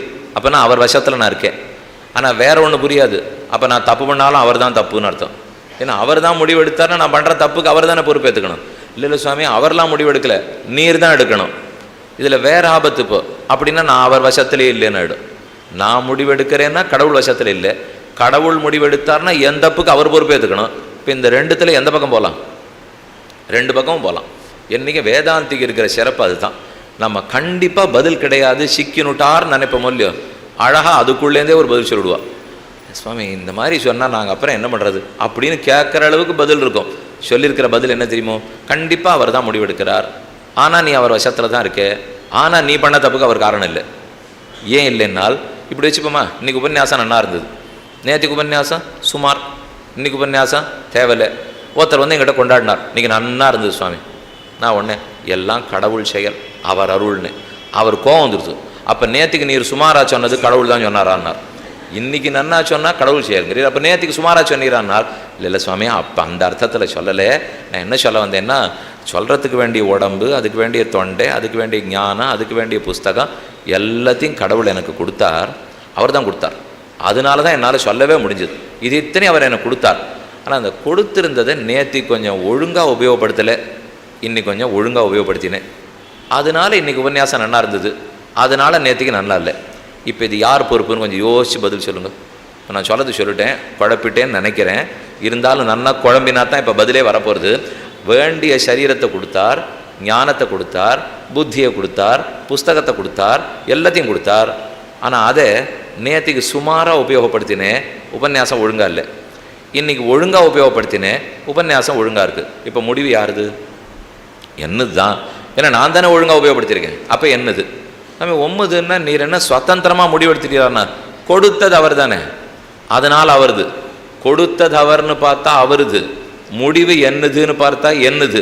இப்படித்தான் ஜீவாத்மாவும் பரமாத்மாவும் ஒற்றுமையாக போயின்னு இருக்கா. இதை புரிஞ்சுன்னு நாம் செய்யணுமே தவிர, பண்ணுற தப்பெல்லாம் பண்ணிவிட்டு அவர் தலையில் வைக்கிறதோ, இல்லைன்னா நான் சரியாக பண்ணிவிட்டு அவர் ஒன்றுமே பண்ணலேங்கிறதோ ரெண்டுமே சொல்லக்கூடாது. நமக்கான மனுஷனிடத்தில் ஒரு கெட்ட குணம், எப்போ நல்லது நன்னா பண்ணி முடிச்சுட்டேன்னாலும் நான் பண்ணேன்னு விடுவோம். எப்போ எதானு தப்பாக போச்சுன்னா கடவுள் ஏன் தான் சோதிக்கிறாரோன்னு இப்படியே பேசி காலத்தையே கழிச்சிட்டோம். இப்போ நல்லது நடந்தால் நான் பண்ணது, தீயது நடந்தால் கடவுள் சோதனைனால் சொல்லலாம். ஆனால் ரெண்டையும் ரெண்டு பக்கம் ஒத்துக்கணும். ஒன்று நல்லது நடந்தாலும் தீயது நடந்தாலும் நம்மளுதுன்னு ஒன்றும் இல்லை, நல்லதோ தீயதோ அவனதுன்னு சொல்லணும். இப்போ பக்தர்களாக இருந்தால் ஆச்சாரியர்களாக இருந்தால் ரெண்டும் அவனதுன்னு விடுவான், நாஸ்திகனாக இருந்தால் ரெண்டும் என்னதுன்னு விடுவான். ஆனால் அந்த ரெண்டும் கட்டானா ஆஸ்திக நாஸ்திகன் இருக்கான் பாருங்க, அவன் தான் ஒன்றை என்னது ஒன்றை பகவானதுன்னு விடுவான். இப்போ நேத்திக்கும் முந்தானாலும் சரியாக அடியும் 6:30க்கு முன்னாடி வந்துட்டேனும் இல்லையோ, இன்றைக்கி 6ன்னு சொல்லிட்டு 6:15 தானே வந்தேன். அப்போ தப்பு என்னது தானே. ஆனால் நீங்கள் நேத்திக்கு என்ன கேட்டீள்னு வச்சுங்க, என்ன சுவாமி சரியாக வந்துட்டீர, 10 நிமிஷம் முன்னாடி கூட வந்துட்டீர. நான் எப்பவுமே நேரத்துக்கு வர்றது தான் என் பண்பே. அது எல்லாம் சமயத்துக்கு வந்துட்டேன், சீக்கிரம் கிளம்பினேன், நீங்களாம் காத்துட்டு இருக்கக்கூடாதுன்னு எண்ணம், சரியாக வந்துட்டேன். பார்த்தீங்களா, நேற்றுக்கு சொன்னேன். இன்றைக்கி என்ன சுவாமி 6ன்னு சொல்லிட்டு நாங்கள்லாம் வந்துட்டோம், நீங்கள் போய் 6:15 வரீரே. கேட்டால் என்ன தெரியுமா சொல்லுவேன், அது கிளம்புற சமயத்துக்கு யாரோ ஒருத்தர் பார்க்க வந்துட்டார். இந்த ஓட்டின்னு இருக்கிறவர் கொஞ்சம் ஏதோ வண்டி காடி அதிகமாக இருந்துங்கிறதுக்காக ஓட்டின்னு வந்துட்டார். இந்த உள்ளே வர்ற சமயத்துக்கு யாரோ ஒருத்தர் குறுக்க நின்று பேசிட்டார். இது இத்தனையும் சொல்லுவேன். இதை நான் சொன்ன காரணம், உடனே அந்த சுவாமி சாமர்த்தியமாக கேட்டார், சுவாமி நேற்றுக்கு நீர் 6:15 சீக்கிரம் வந்தீர், வர்றச்சே உங்ககிட்ட கேட்டேன், அப்போ நீர் என்ன சொல்லியிருக்கணும், கிளம்பச்சே என்னை ஒருத்தரும் பார்க்க வரல, வழியில் வண்டி காடியெல்லாம் இல்லை, உள்ளே வரச்சே ஒருத்தரும் என்னை தொந்தரவு பண்ணலை, அதனால் நேரத்துக்கு வந்தேன்னு தானே சொல்லியிருக்கணும். ஆனால் நேற்று கேட்கச்சே மட்டும் நேரத்துக்கு வருவது என் இயல்புன்னுட்டேன். ஆனால் இன்றைக்கி கேட்கச்சே மட்டும் ஊர்பட்ட எல்லா காரணத்தையும் சொன்னேன்னால் இப்படித்தான் நாம் காரணத்தை தேடின்னு இருக்கோம். இப்படி இல்லை, கொடுத்தது அத்தனையும் இறைவன். அது உடம்பை கொடுத்ததோ, ஞானத்தை கொடுத்ததோ, புஸ்தகத்தை கொடுத்ததோ அனைத்தையும் அவர் கொடுக்குறார். ஆனால் அதை உபயோகப்படுத்த வேண்டிய சுவாதந்திரியம் நம்மது தான். அதை நம்ம இடத்துல அந்த முடிவெடுக்கிற சக்தியை விட்டுருக்கார். அதனால தான் ராவணனை பார்த்து உடனே நீ நல்லவனாகன்னு அவர் சொல்ல மாட்டார். ஏன்னா அவங்ககிட்ட அந்த புத்தியை கொடுத்துருக்கார், புஸ்தகத்தை கொடுத்துருக்கார், சீத்தையை வச்சு உபதேசம் பண்ணுறார், ஹனுமான தூதனுச்சு உபதேசம் பண்ணுறார், கடைசி நிமிஷம் அங்கதனை தூதனுச்சு உபதேசம் பண்ணுறார். இத்தனை நடவடிக்கையும் எடுப்பார். நமக்கு தோணும், சுவாமி இத்தனை பாடு படுறதை விட ஓங்கி தலையில் தட்டி சரியாக போன்னு சொல்லக்கூடாதா? இது நம்ம அதை மட்டும் பண்ண மாட்டார். இது எல்லாத்தையும் சுற்றி சுற்றி சுற்றி பண்ணுவாரே தவிர நீ சரி ஆயிடுன்னு தலையில் தட்டுவாரானால் மாட்டார். ஏன் சுவாமி அதை பண்ணலாமேனால், நம்ம ஆடு மாடு இல்லையோ இல்லையோ, நம்ம என்ன பொருளா? இது கடிகாரம், இங்கே வச்சாலும் கேள்வி கேட்காது, இங்கே வச்சாலும் கேள்வி கேட்காது. இதை என்ன வேணால் நான் மாற்றி விடலாம். ஆனால் நான் ஆத்மா வச்சே, ஆத்மாவுக்கு அறிவு இருக்கே, அந்த அறிவு அவர் தானே கொடுத்துருக்கார், அவர் மதிக்க வேண்டாமா? இந்த ஆத்மாவுக்கு முடிவு இருக்கிற திறமையும் அறிவையும் அவர் கொடுத்துட்டு அதை அவரே மதிக்காமல் தலையில் கூட்டிகிட்டே இருந்தார்னா அதுக்கு தான் அவர் குற்றதே இல்லை. நீ பாரு, நீ முடிவெடு, நீ வா.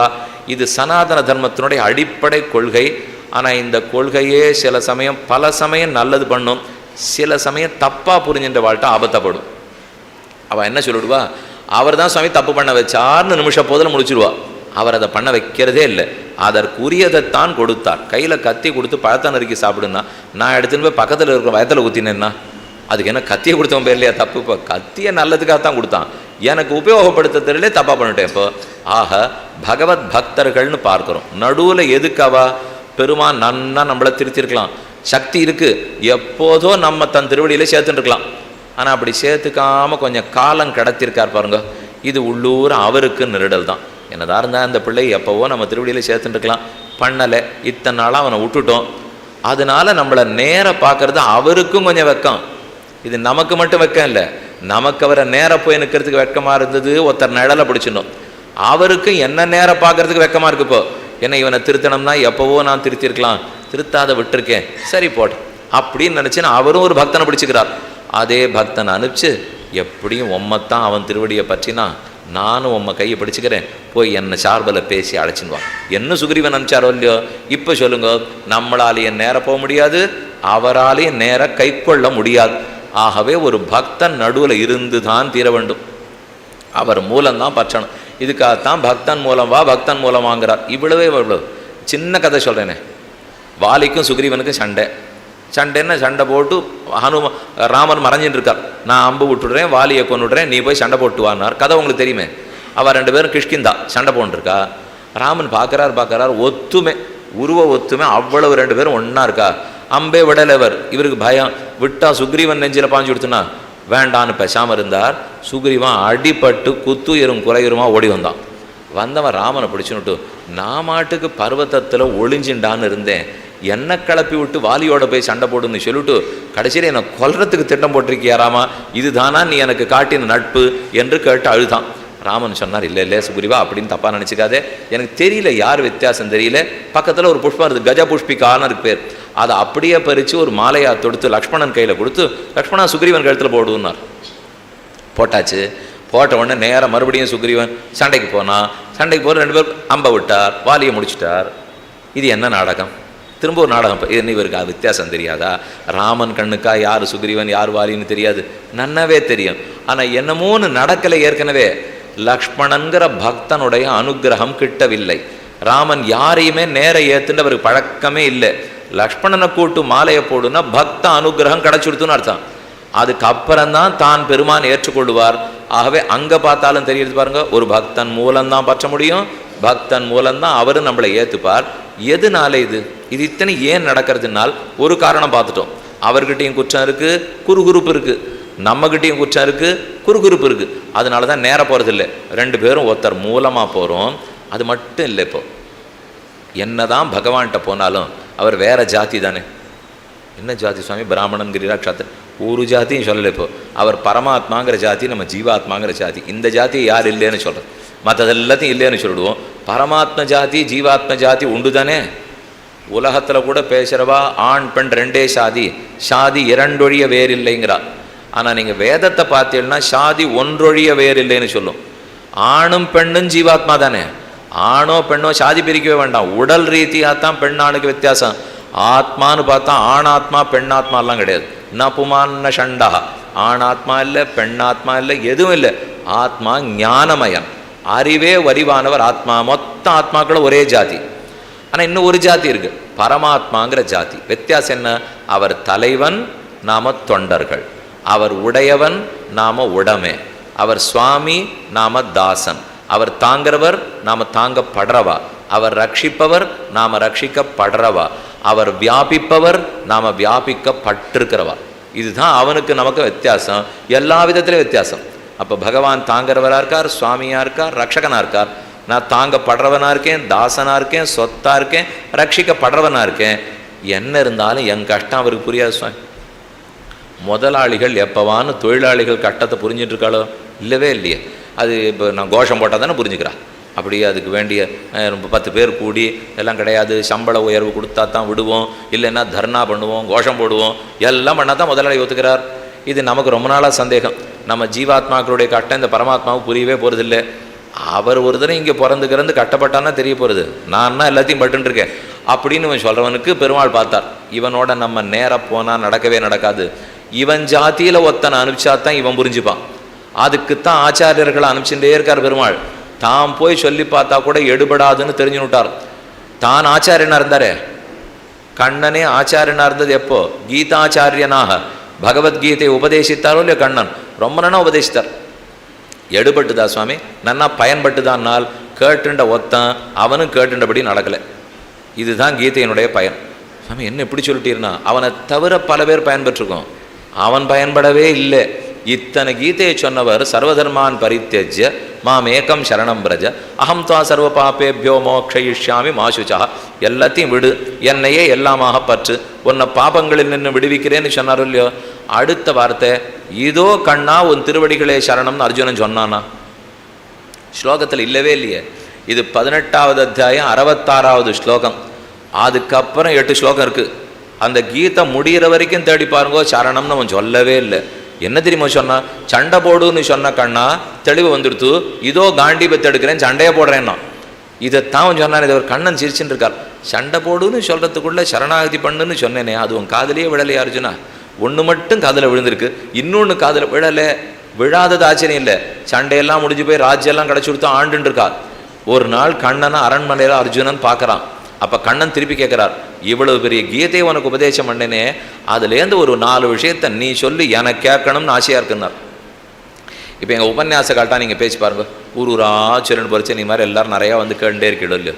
நமக்கு தோணும், என்ன 3 நாள் இங்கே 3 நாள் அங்கே 3 நாள் சொல்லிகிட்டே இருக்குமே, கேட்குறவாள்லாம் ஏதாவது புரிஞ்சுட்டு இருக்காளா இல்லையா? ஒன்று செய்வோம், அடுத்த தரம் தூத்துக்குடிக்கு போகிறச்சே முதல் நாள் முழுக்க கேட்க வர்றவாளை சொல்லணும் அப்படின்னு முடிவெடுத்தா, அன்னைக்கு கார்த்தால் போய் இறங்கி 6:15 போனால் ஒத்திரிமே காணும்.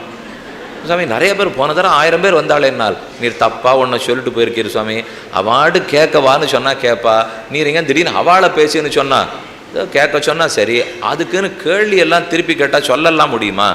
ஆனால் எங்கள் எல்லாருக்கும் ஒரு ஆசை, நீங்கள் அப்படியே ஆனந்தமாக சாஞ்சிட்டு ஒரு கவலை இல்லாத கேட்டுருக்கீங்க பாருங்க.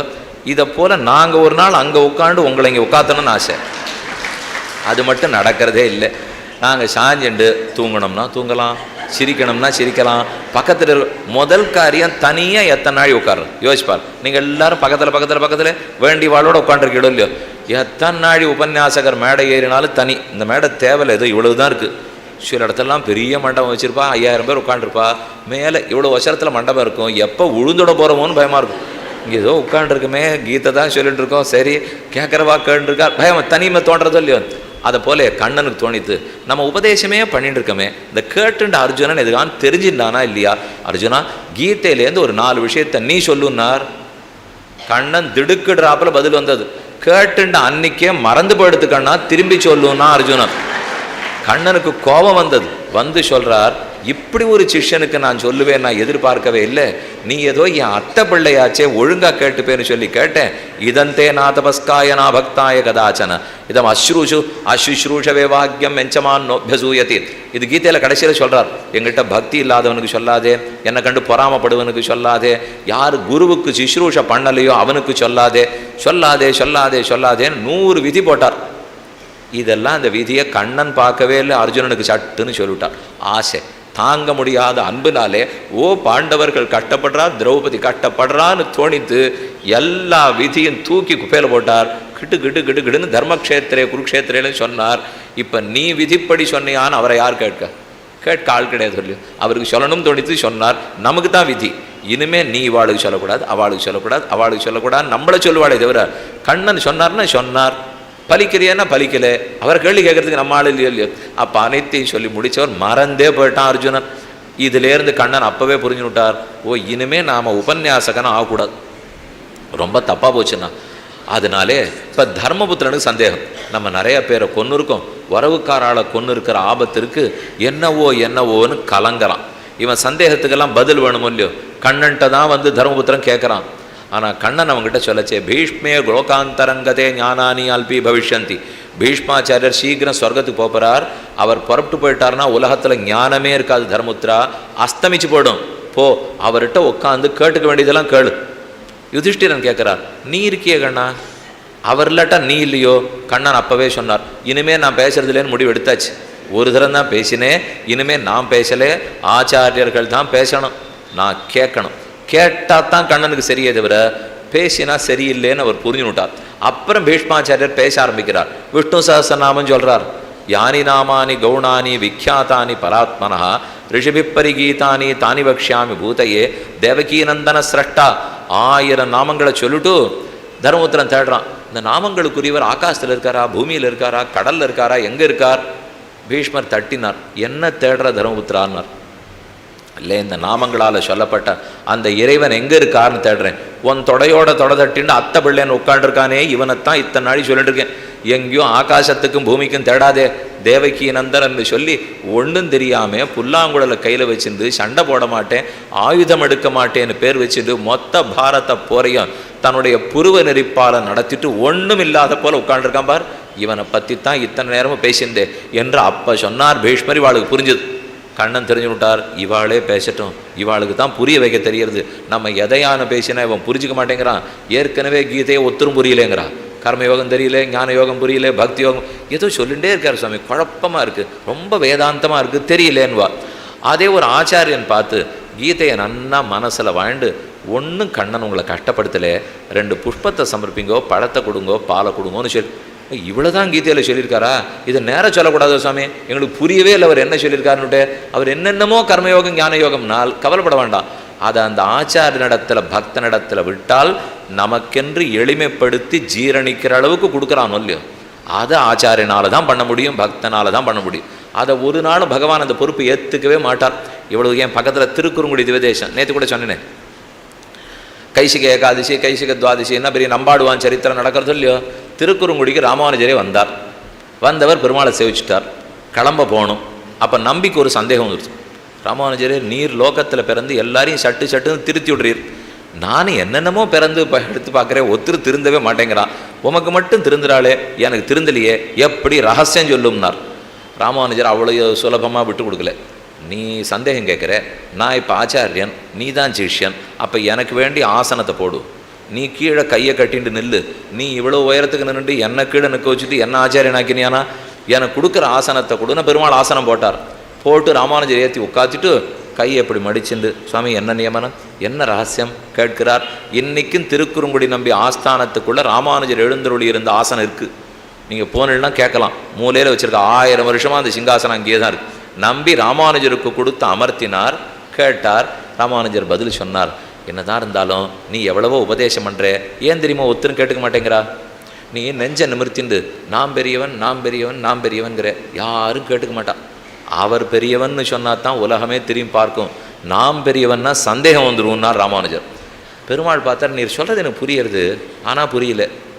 இப்போ நான் பிறந்து யாரை பெரியவன்னு சொல்ல முடியும்? உண்மை தானே சொல்கிறேன். நான் பிறந்து என்னத்தானே பெரியவன்னு சொல்லுவேன். ராமானுஜர் பதில் கூறினார். நீ பொய் சொல்கிறேன், நான் சொல்லவே இல்லை. நீ தான் பெரியவன், நீ பெரியவன் தான் சொல்லணும்.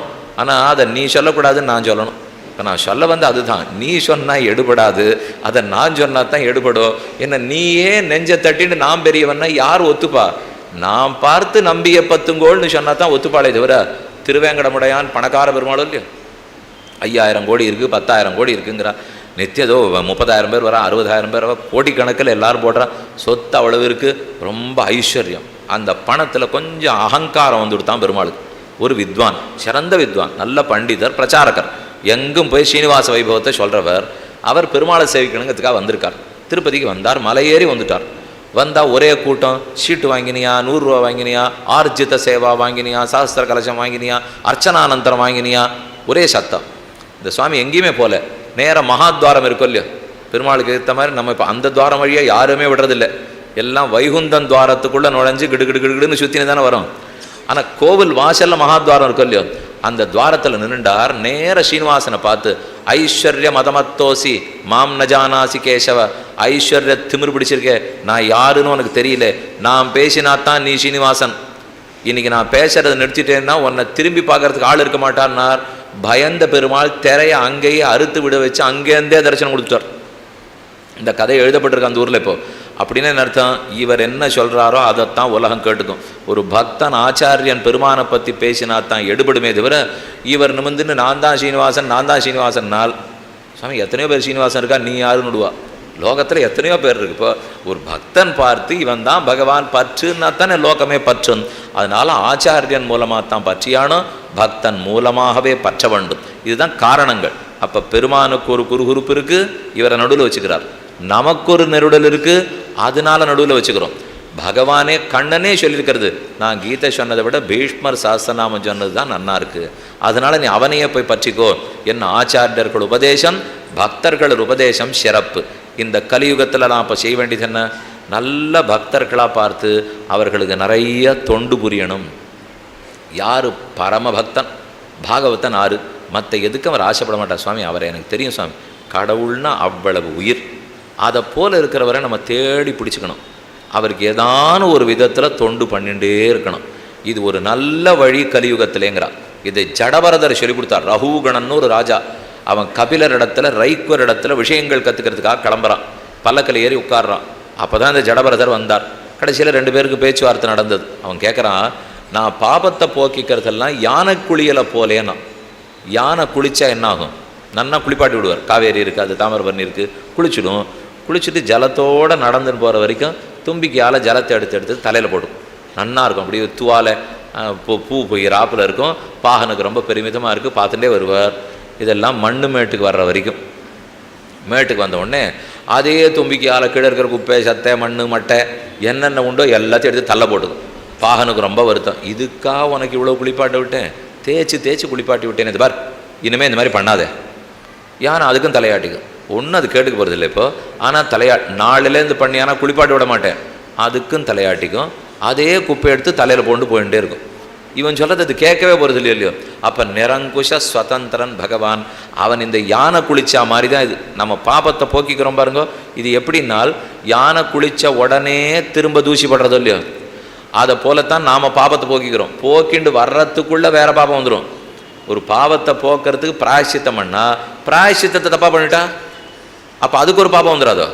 இன்னும் காயத்ரி ஜபம் பண்ணு, நீ ஒழுங்காக கை கால் அலம்பலை, இன்றைக்கி குளிக்காமல் விட்டுட்டே, அமாவாசை தர்ப்பணத்தை நீ விட்டுட்டே, அதுக்கு பதில். இல்லை யாரையோ பேசக்கூடாத வார்த்தையில் ஏசி விட்டே, அதுக்கு பதில் 1008 காயத்ரி பண்ணு சொல்லிட்டார். காயத்ரி பண்ணுறதுக்கு உட்காந்துட்டேன். மந்திரத்தை ஒழுங்காக சொல்லணுமோ இல்லையோ, கொஞ்சம் அவசரம். இத்தனை மாத்திரையில் சொல்கிறத விட இந்த மாத்திரையில் சொன்னேன். 1008ன்னு என்றதில் தப்பு பண்ணி 1006 எண்ணுட்டேன். ஒரு அக்ஷரத்தை தப்பாக சொல்லிட்டேன். இப்போ ஒரு பிராயசித்தம் தேட போட 3 பாபம் வந்துடுச்சு. சாமி இப்போ பண்ணலாம்ங்கிறீரா வேண்டாங்கிறீரா? நீர் சொல்லதை பார்த்தா ஒன்றும் வேண்டவே வேண்டாம் போல் இருக்கேன்னா. இல்லை, சொல்ல வந்தது எதுக்குன்னா, பிராயசித்தம் தேட போகிறச்ச கூட பாபம் வரும்னா இது வெறும் யானை குளியலை போலே குளிச்சுட்டு வர்றதுக்குள்ளே திரும்ப தூசி எடுத்து போண்டா. அப்படி தான் நம்ம பிராயசித்தம் தேடிட்டு இருக்கோம். இதைத்தான் ரகுகுணம் கேட்டான் ராஜாவிடத்தை. ரகுகுண ராஜா ஆதி ஜடபரதர் இடத்துல கேட்குறான். பரதர் பதில் சொல்கிறார், மகத்பாத ரஜோபிஷேகாத்து. நீ இந்த பிரயத்தனம் பண்ணி பிராயசித்தம் பண்ணிலாம் போக்கிக்கவே முடியாது. மகான்கள் பக்தர்கள் இருக்கா பார், அந்த பக்தர்களுடைய பாத தூளியை உன் தலையில் போட்டுண்டியானால் ஒரே எதிரியாக போயிடும். அப்போ பாபங்கள் பிராயச்சித்தமே இல்லாமல் மொத்தமாக தொலையணும்னா பரமபக்தன் ஆறுன்னு பாரு, அவனுடைய பாத தூளி எடுத்து உன் தலையில் வச்சுக்கோ, இதுதான் உனக்கு வழின்னு பரமஜானி பரதரை சொல்கிறார். சரி சுவாமி, இப்போ இந்த கலியுகத்தில் எங்களை எங்கே போய் தேட சொல்கிறீர்? இப்போ முடிஞ்சால் வீட்டுக்கு போட போகிறோம். இப்போ நாளையிலேருந்து வேலைக்கு போவா இல்லை பக்தனை தேடவா? இங்கே போய் அவரை தேடி கண்டுபிடிச்சின்னு வந்து அவரை பேரை நம்ம காலில் விழுந்து, சுவாமி கொஞ்சம் ஏதாவது மண்ணுக்குன்னு கூடும், அதை எடுத்து என் தலையில் வச்சுட்டா தான் என் நாளைக்கு எனக்கு பாவம்லாம் போகுமா என்று போய் தேடலாமான்னால் கண்டிப்பாக தேடலாம், கிடைக்காது இருக்க மாட்டா. ஆனால் முதல் படி அதை அடுத்தபடியாக வச்சுங்க. முதல் படி என்ன பண்ணலாம், எந்த பாகவத நடத்துலையும் அபச்சாரப்படக்கூடாதுன்னு வச்சுப்போம். அதை முதல் படி வச்சுக்கலாம் இல்லையோ. 2ஆம் படி அவனுக்கு உபச்சாரம் பண்ணுறது. முதல்ல அபச்சாரத்தை நிறுத்துவோம், அதுக்கப்புறம் உபச்சாரத்துக்கு போவோம். தப்பே பண்ணிட்டு இருக்கிறத முதல்ல நிறுத்திடுவோம், நல்லது பண்ணுறதுக்கு நாளை போவோம். இப்போ ஒரு குழந்தைகிட்ட கெட்ட பழக்கமும் இருக்குது, நல்ல பழக்கம் இல்லை. அம்மாவை கேட்டால் எது சொல்லும், முதல்ல இந்த கெட்டது தொலையட்டும் சாமி, நல்லது வர்றது வரல நாள் நீங்கள் பார்த்துப்போம், முதல்ல கெட்டது தொலையணும்னு இல்லையோ.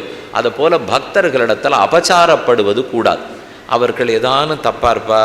ஒன்றே ஒன்று சொல்கிறேன், அது எவ்வளவு கொடுமையானதுன்னு அதிலே நீங்கள் தெரிஞ்சுக்கலாம். கூரத்தாழ்வான்னு ராமானுஜருக்கு சீடர், ரொம்ப ஆச்சரியமான சீடர், அவ்வளவு நல்லவர். இனிமே பக்தர்னா அவரை போல் தேடி கண்டுபிடிக்கணும், அவ்வளவு நல்லவர். ஆனால் அவருக்கு கண்ணு போயிடுத்து. கிருமிகண்ட சோழன் ஒருத்தன் கண்ணை எடுத்துட்டான். இந்த கதை கூட நீங்கள் கேள்விப்பட்டிருப்பேன். அந்த சோழ மன்னவன் கண்ணை எடுத்துட்டான். அவர் கண்ணிழந்து தவிச்சுன்னு இருக்கார். அதுக்கப்புறம் 12 வருஷம் கழிச்சு தான் அவர் ராமானுஜரை சந்திக்கிறார்.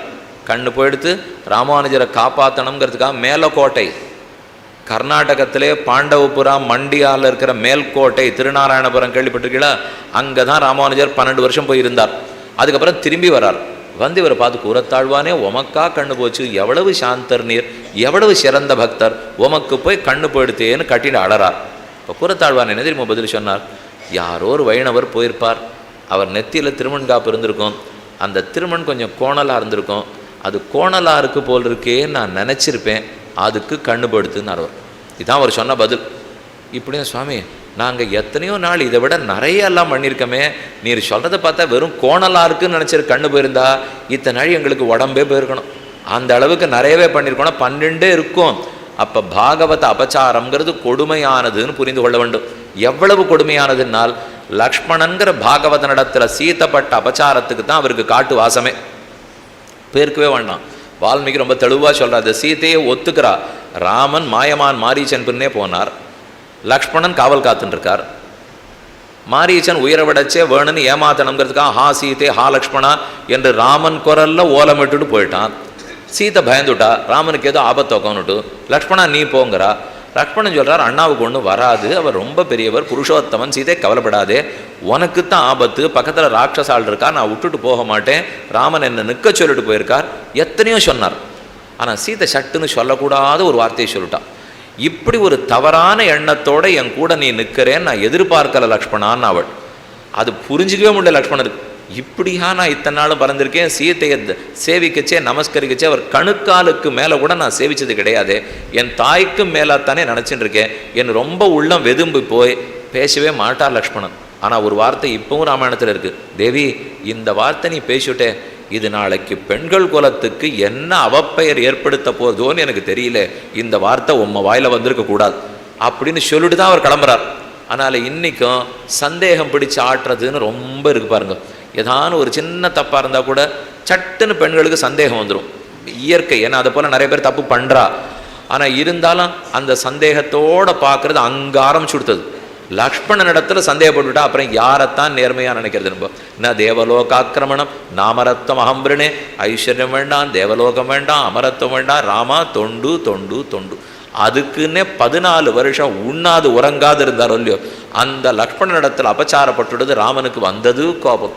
ஒன்னையா லக்ஷ்மணா அப்படி சொன்னார்னு மனசில் வச்சுட்டா போறாதா? அவர் பேசவே வேண்டாம், மனசில் ஒன்று நினைத்தாலே போருமே. இந்த நிமிஷம் இவனை கிளப்பி அங்கே அனுப்புறதுக்குள்ள 10வது நிமிஷம் ராவணன் வந்தான் தூக்கின்னு போயிட்டான். அப்போ அது ரெண்டையும் பொருத்தி பார்க்குற ஆச்சாரியர்கள். நம்ம என்னமோ நினச்சிட்டு போகிறோம், ராவணன் வந்தான் தூக்கின்னு போயிட்டான், அதெல்லாம் நடக்குமா? சீதையை தூக்கின்னு போகிறதெல்லாம் நடக்காது. ஆனால் நடக்கிற அளவுக்கு ஒரு குற்றம் நிகழ்ந்திருக்கிறது. ராமனிடத்தில் அபச்சாரப்பட்டா சரி, ஆனால் ஒரு பரமபக்தனான லக்ஷ்மணனை சுடுசொல் கூறிட்டாளோ இல்லையோ, உடனே அவள் தலையிலே விடிஞ்சுது. அதனால தான் அபச்சாரமே படக்கூடாதுங்கிறார்கள். பாகவத அபச்சாரப்படாதே, அவன் எப்படி இருக்கிறானோ எழுந்துட்டு போட்டோம். பாகவத அபச்சாரப்படாதே, அவன் எப்படி இருக்கிறானோ எழுந்துட்டு போட்டோம். அதுக்கு நான் என்ன சுவாமி பண்ணுறது? அவள் தப்பாக பண்ணுறா, எனக்கு பார்க்கச்சேவே அவள் தப்பு தான் கள்ளப்படுறதுன்னு. பார்க்காதே, அவ்வளோதான் சொல்லலாம். பார்க்கச்சே தப்பு தான்னா இன்னொருத்தருடைய தப்பை பார்க்கறதுக்கு நமக்கு தகுதியே பகவான் கொடுக்கல, அதுக்கு உரிமையே கொடுக்கல. அவர் 3 பேர் தான் ஒருத்தருடைய குற்றத்தை பார்க்கலாம். யமன் நிச்சயமாக தெரியும், ஆமாம் சுவாமி, அவர் தான் எல்லார் குற்றத்தையும் பார்ப்பார். மகாலட்சுமி தேவி, பகவான், 3 பேர் மட்டும்தான் குற்றத்தை பார்க்கலாம். ஒரு சுவாமி வேடிக்கையாக சொன்னார், சுவாமி என் குற்றத்தை இவா 3 பேரை தவிர எல்லாரும் பார்க்குறான். அவன் 3 பேர் என் குற்றத்தை பார்க்குறதே இல்லை, எப்போவோ மன்னிச்சு விட்டான். ஆனால் யாருன்னா என் அண்ட வீட்டுக்காரர், ஏத்த வீட்டுக்காரர், என்னுடைய நாத்தனார், என்னுடைய ஓரகத்தி, என்னுடைய அண்ணா, இவா தான் என் குற்றத்தை பார்க்குறாளே தவிர பகவான் என் குற்றத்தை பார்க்குறதாவே தெரியல. நனாந்தான்னு சம்ஸ்கிருதத்தில் நாத்தனாருக்கு பேர். நனாந்தானா பேர் சொல்ல என்ன கோச்சிக்கூடாது யாரும். இப்போ நனாந்தானா நனந்த தீதி நனாந்தா, என்ன நல்லது பண்ணாலும் சந்தோஷப்பட்டு சிரிச்சுடவே மாட்டாளாம். நனந்ததி தப்பித்தவரி சிரிக்க மாட்டாள். அதனால் ஆனந்தமே வராதவ நாத்தனார். எத்தனை பண்ணாலும் நான் அப்படி பண்ணியிருக்கலாம் இப்படிங்கிறாளோ இல்லையோ, இதை போல் நான் நந்ததி எப்பவும் சிரிக்க மாட்டானா. நாம் அபச்சாரப்பட்டுவிடக்கூடாது. யாரிடத்துலையும் பாகவதன் இருந்தால் குற்றம் பார்ப்பது கூடாது. அதுதான் மத் பக்த ஜன வாத்சல்யம். அபச்சாரத்தை தவிர்க்கிறது தான் கலியுகத்தில் இப்போதைக்கு சாத்தியம். இதை நாம் பண்ணிண்டே வந்தோம்னா மெதுவாக நல்ல பக்தர்கள் கிடைக்கிறச்சே தொண்டு புரிஞ்சுப்போம். அது இப்போவே நடக்குமான்னு தெரியாது. வேணும் கண்டிப்பாக. அதுதான் சக்கரை பொங்கல். சக்கரை பொங்கல் அப்புறம் சுவாமி முதல்ல அஜீர்ணம் போட்டோம், அப்புறம் என்ன சக்கரை பொங்கல் அக்கார் அடிச்சல் சாப்பிட்றதுக்கு. இப்போ வயத்தை வலிக்கிறது என்னால் வயத்தை வலிக்கிறத போலத்தான் அபச்சாரம். அதை தொலைச்சி விடணும். இதில் இன்னொன்று வரும், அபச்சாரம் யார்கிட்டையோ பட்டிருப்போம். இந்த மாதிரி பாகவத அபச்சாரப்பட்டுட்டே தப்பாயிட போகிறது என்னால். நான் யார்கிட்ட அபச்சாரப்பட்டேனோ அவன் பாகவதனே இல்லைன்னுவோம். அப்படியும் விதண்டாவாதம் பண்ணுவாள் இல்லையோ. நான் போய் ஒருத்தரை ஏசிருப்பேன், இந்த மாதிரி ஏசினீரே பாகவத அபச்சாரப்படக்கூடாது என்னால். சாமி நான் யாரை ஏசினோன்னா அவன் பாகவதனே இல்லை, நீரே அப்படி சொல்றீர்கள். அவன் பாகவதனா இல்லையான்னு முடிவெடுக்கிற உரிமை எனக்கு இல்லை. அதையும் பெருமாள் நம்மகிட்ட விடலை. எல்லாரும் பக்தன் தான், எல்லாரும் பாகவதன் தான், அவ்வளவுதான் நாம் உள்ளத்தில் கொள்ள வேண்டும். அதனால தான் ஆச்சாரியர்கள் எல்லாரும் பக்தர்களிடத்தில் அபச்சாரப்படாதே. அப்படி பட்டுட்டால் பெருமானதை கோபமாக எடுத்துனுடுறார். எத்தனையோ நாள் ஹிரண்யாக்ஷன் ஹிரண்யகசிபு பகவான்கிட்ட அபச்சாரப்பட்டிருக்கா. இந்த ஒரு நிமிஷம் பிரகலாதன் இடத்துல பட்டது எவ்வளவு கோபம் வந்துருத்தவர். தங்கிட்ட அபச்சாரப்பட்ட அளவுக்கு பெருமான் கோபமே படலை. பிரகலாதன் இடத்துல ஹிரண்யகசிபு அபச்சாரப்பட்டார். நரசிம்ம பெருமான வெகுண்ட சீற்றத்தோட வந்துட்டார்.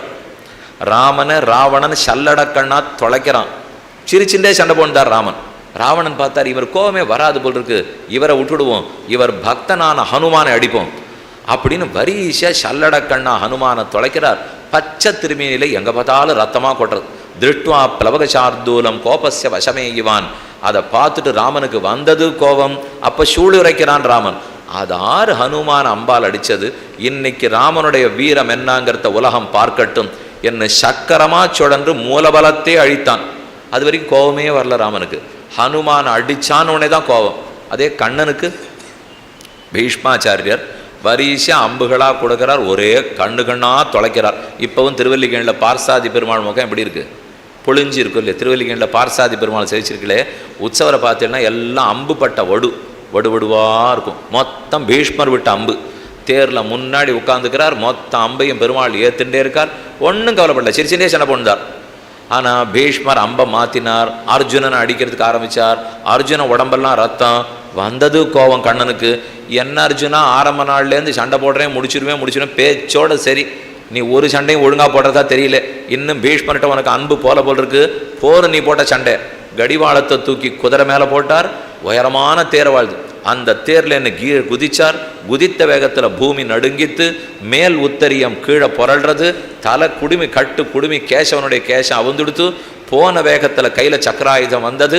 கருதுமிடம் பொருது புனல் கை நின்ன சக்கரத்தன், ஹே பீஷ்மா இப்போ உன்னை கொன்னு விட்டேன்னு வேகமாக வந்தார். பீஷ்மர் வில்ல தூக்கி போட்டார், கவச்சத்தை கழட்டினார், கீழே உட்கார்ந்தார். ஹேஹி புல்லாம்புஜ பத்திரநேத்திர, நீ இந்த வேகத்தோட எப்போ வருவேன்னு தான் காத்திருந்தேன், இப்போவே உயிரை சமர்ப்பிக்கிறதுக்கு தயார், எடுத்துக்கோன்னு காலை கை கட்டின்னு உட்கார்ந்தார். அப்புறம் அர்ஜுனன் ஓடி வந்து, கண்ணா என் பேரை கெடுத்துறாதே, இந்த யுத்தத்தை நான் முடிக்கிறேன்னு சொல்லியிருக்கேன், நீ வேற ஆயுதம் எடுக்க மாட்டேன்னு சத்தியம் பண்ணியிருக்கேன், எல்லார் பேரையும் தப்பாக்கிவிடாதே, திரும்பி வா என்று கெஞ்சி கூட்டின்னு போனான். இத்தனை கோபம் எதுக்கு வந்தது? அர்ஜுனன் பேரில் அம்பு பட்டதுங்கிறதுனால வந்தது. அவருக்கு யாரையோ ஒருத்தரை பிடிச்சிருந்ததுனால் அவர்கள் படுவதை பெருமான் தாங்குவதே இல்லை. தன் பக்தன் ஒருத்தர் வச்சுனுட்டார்னா ரொம்ப ஒரு தலை பட்சமாக நடந்து விடுவார்.